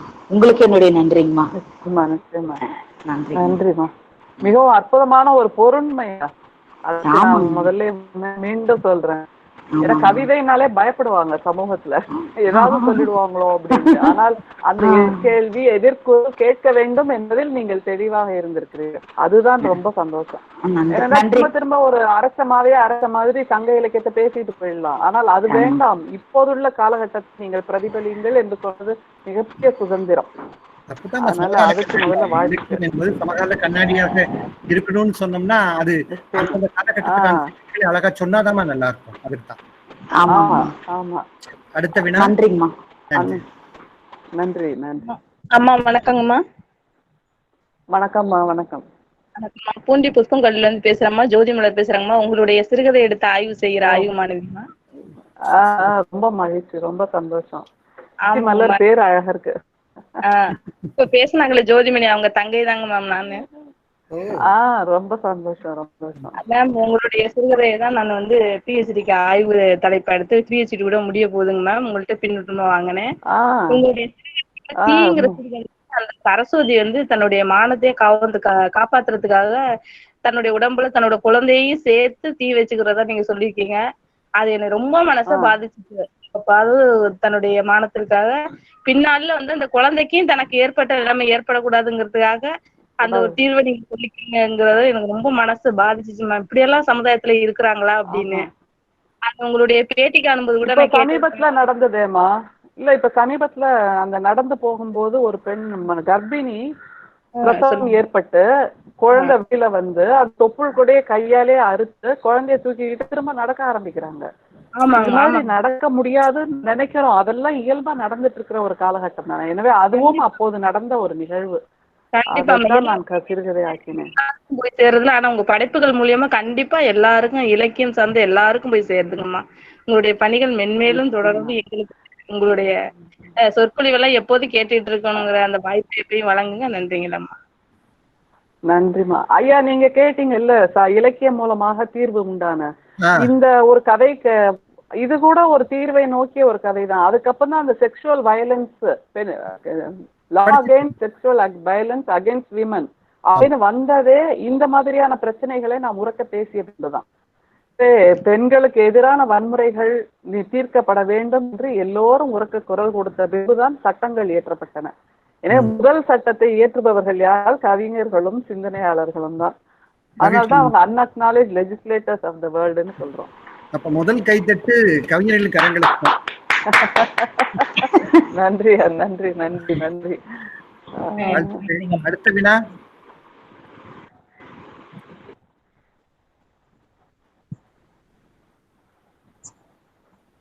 நிஷாந்தினி நானு.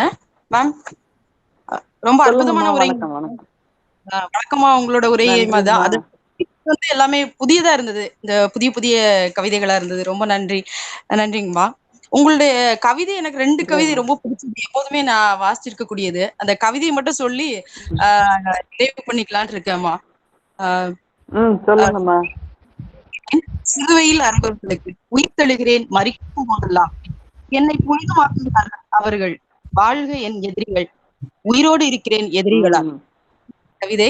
அடுத்தது பெண் ஓர் இல்லற துறவி, பனிக்குட நீரை அவளின் அபிஷேகம், கருவறையே சாமி குடியிருக்கும் கருவறை, தாய்ப்பாலே பாலாபிஷேகம், தொப்பு கொடியே அவளுக்கான ருத்ராட்ச மாலை, இல்லறமே அவளின் துறவரம். இந்த 2 கவிதைகள் எனக்கு ரொம்ப பிடிச்ச கவிதைகள். ரொம்ப அற்புதமான கவிதைகள் வேற.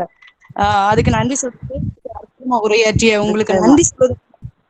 கொங்கு நாடு கலையறிவியல் நான் ஒரு விஷயத்த சொல்லிடுறேன். பொதுவா இப்ப பெண்ணியம் என்ற உடனே தலைமை பொறுப்புக்கு போவதுதான் பெண்ணியம், தாய் பொறுப்பை விட்டு விடுவது பெண்ணியம் என்ற மாதிரியான ஒரு சிந்தனை இளைய தலைமுறையிடம் வந்திருக்கிறது. இல்லை, 2 கண்கள் 2 கைகள் என்பதை பேராசிரியர்களாக நீங்கள் தான் அவர்களுக்கு தெளிவாக விளக்க வேண்டும்.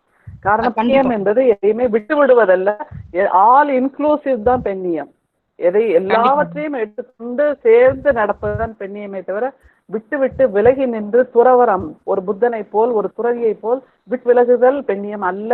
எல்லாவற்றையும் ஏற்றுக்கொண்டு பயப்பதுதான் பெண்ணியம் என்கின்ற தெளிவை நீங்கள் இளைய தலைமுறையிடம் கொடுத்தாக வேண்டும். கொடுப்பீர்கள் என்ற நம்பிக்கை எனக்கு இருக்கிறது நிச்சயமா. அதுலதான் சொல்லுங்க, தலைமையும் தாய்மையும் பெண்ணின் அடையாளம், தாய்மையும் பெண்ணின் அடையாளம். கண்டிப்பாங்க.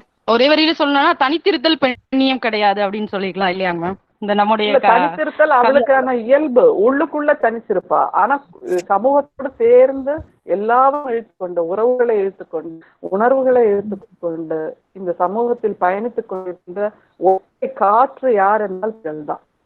அந்த காற்றை கூட நான் பெண்ணாகத்தான் பார்க்கிறேன். எல்லா நேரமும் இயங்கிக் கொண்டிருக்கிறது அல்லவா, அந்த நிலை பெண்ணுக்குத்தான் சாத்தியம்.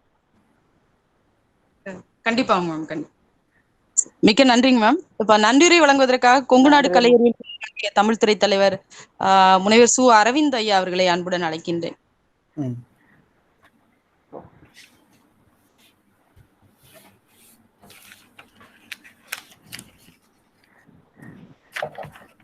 ஐயா வணக்கம். வணக்கம். வணக்கம் ஐயா.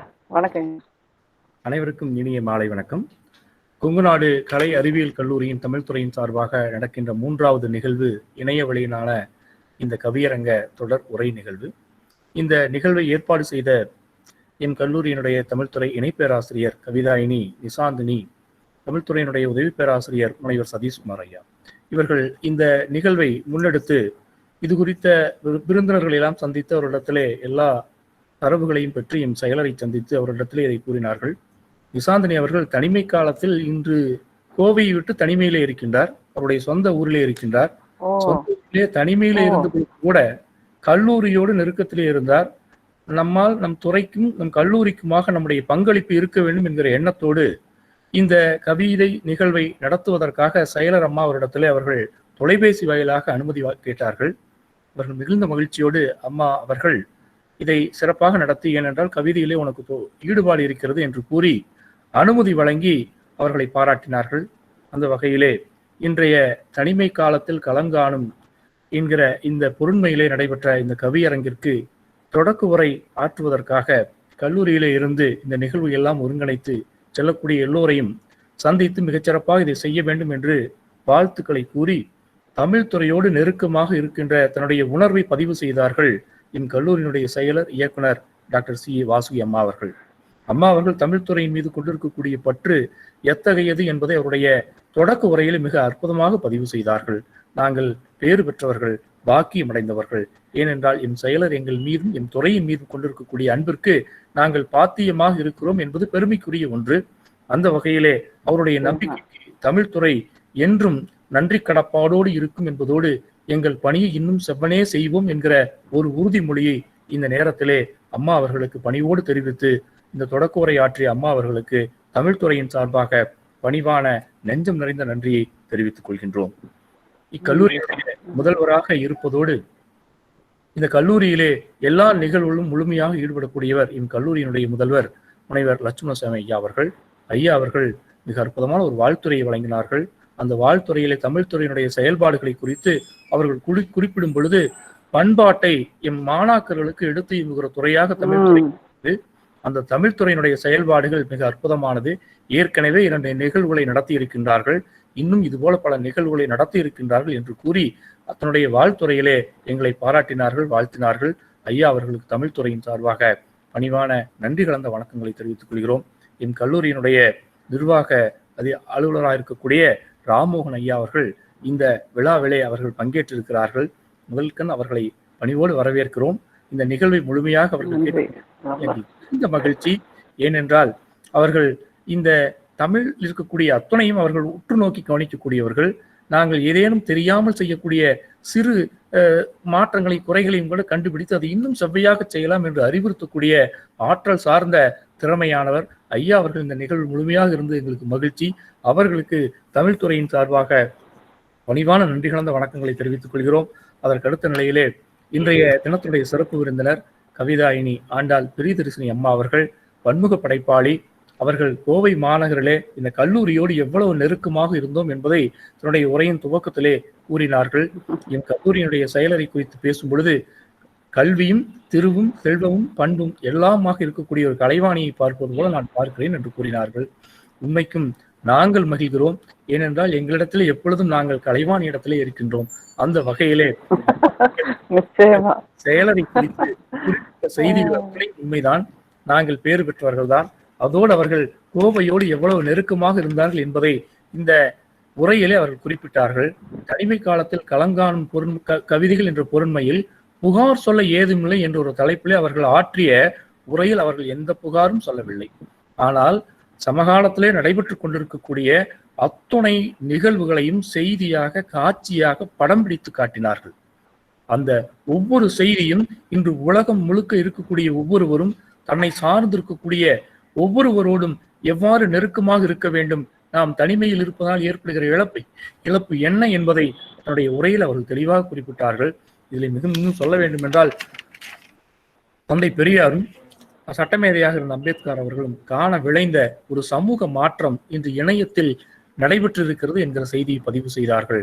ஆமாம், எத்தனையோ இடர்பாடுகளுக்கு இடையில் எல்லா உரிமைகளும் தடுக்கப்பட்ட நிலையில், பெண்ணியத்திற்கான உரிமைகள் மறுக்கப்பட்ட நிலையில் இன்று இணையத்தில் அத்தனையும் சாத்தியமாகிறது என்கிற கருத்தை அவர்கள் பதிவு செய்தார்கள். அதற்கு அடுத்த நிலையில் அவர் சொன்னார்கள், பெண் என்பவர் தனிமையானவர் அல்ல, அவளுக்குள் 1000 உலகங்கள் இயங்கிக் கொண்டிருக்கிறது. அவள் ஒருவள் தனிமைப்படும் பொழுது மொத்த உலகம் செயல்படாமல் போய்விடும் என்கிற ஒரு செய்தியை அவர்கள் பதிவு செய்தார்கள். அந்த செய்தி நினைக்கும் பொழுது ஒன்று தோன்றுகிறது.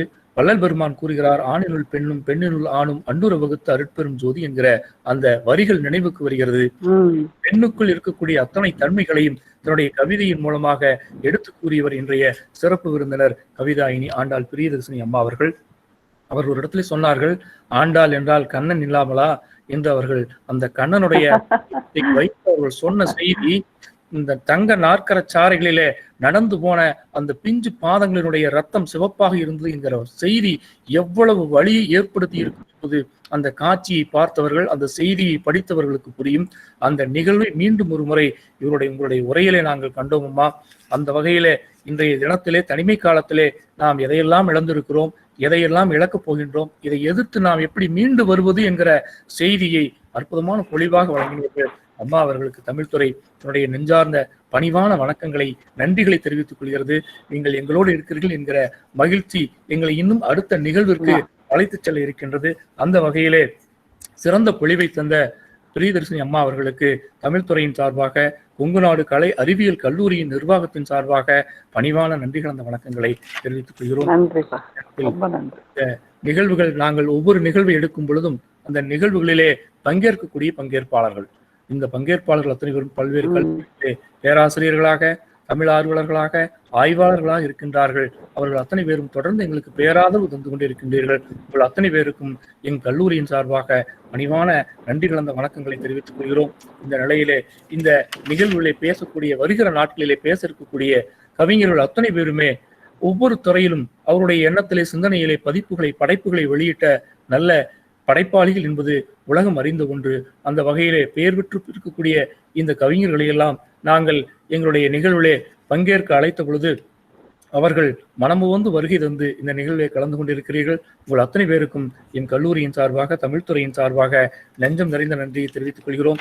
இதற்கு முத்தாய்ப்பாக எங்களை எல்லாம் ஒருங்கிணைத்து வழிநடத்தி செல்கிற என் தமிழ்துறையினுடைய தலைவர், இன்றைய தினத்தில் என் கல்லூரியினுடைய தேர்வு கட்டுப்பாட்டு அதிகாரி என்கிற பதவி உயர்வில் இருக்கக்கூடிய எம் துறை தலைவர், தமிழக அரசுடைய கம்பர் விருதாளர் பேராசிரியர் முனைவர் முருகேசன் ஐயா அவர்கள் ஆய்வாளர்களுக்கு மட்டும் நெறியாளர் அல்ல, துறையில் இருக்கக்கூடிய பேராசிரியர்கள் எங்களுக்கும் அவர் நெறியாளர் தான். எங்களை அடுத்த கட்டத்திற்கு அழைத்துச் செல்கிற நெறியாளர். ஒவ்வொரு முறையும் எங்களை ஊக்கப்படுத்தி நன்மைகளை கூறி பாராட்டுகிற உயர்ந்த சிந்தனையாளர். அம்மா கூறினார்கள் 6 அடி என்று. அவர் அதையும் தாண்டிய பேருருவம் கொண்டவர். அந்த வகையிலே வழிநடத்தி சென்றக்கூடிய எங்கள் தமிழ்துறையினுடைய தலைவர் பேராசிரியர் முருகேசன் ஐயா அவர்களுக்கும் வரவேற்புரை நல்கியதற்காகவும், எங்களை ஒருங்கிணைத்துச் செல்வதற்காகவும் நாங்கள் எப்பொழுதும் நன்றி கடப்பாடோடு இருப்போம் என்பதை இந்த நேரத்திலே பணிவோடு கூறிக்கொண்டு அன்னார் அவர்களுக்கும் எங்களுடைய பணிவான நன்றியை தெரிவித்துக் கொள்கிறோம். மேலும் இந்த நிகழ்வில் பங்கெடுத்திருக்கக்கூடிய அத்துணை பங்கேற்பாளர்களும் நாளைய தினத்திலும் நாம் சந்திப்போம் என்று கூறி, இந்த வாய்ப்பினை ஏற்பாடு செய்த ஒருங்கிணைப்பாளர்களாகிய பேராசிரியர், இணை பேராசிரியர் நிசாந்தினி, உதவி பேராசிரியர் தமிழ்துறையினுடைய உதவி பேராசிரியர் சதீஷ்குமார் ஐயா அவர்களுக்கும் நாங்கள் பணிவான நன்றியை தெரிவித்துக் கொள்கிறோம். இந்த நிகழ்வு நடைபெறுவதற்காக துணை செய்த கணினி அறிவியலுடைய பேராசிரியர் செந்தில் ஐயா அவர்கள், கணிப்பொறி உதவியாளராக இருக்கக்கூடிய நண்பர் ஹரி அவர்களுக்கும் இந்த வடிவமைப்பெல்லாம் செய்து கொடுத்த என் தமிழ்துறையினுடைய உதவி பேராசிரியர் மோகன்ராஜ் அவர்களுக்கும் பணிவான நன்றியை கூறி இந்த வாய்ப்பிற்கு நன்றி பாராட்டி விடைபெறுகிறேன். நன்றி, வணக்கம். ரொம்ப நன்றிங்க சார். ரொம்ப நன்றிங்க. அருமையான உரை. சந்திப்போம். அடுத்த வாய்ப்பு சந்திப்போம். சந்திப்போம் என்ன.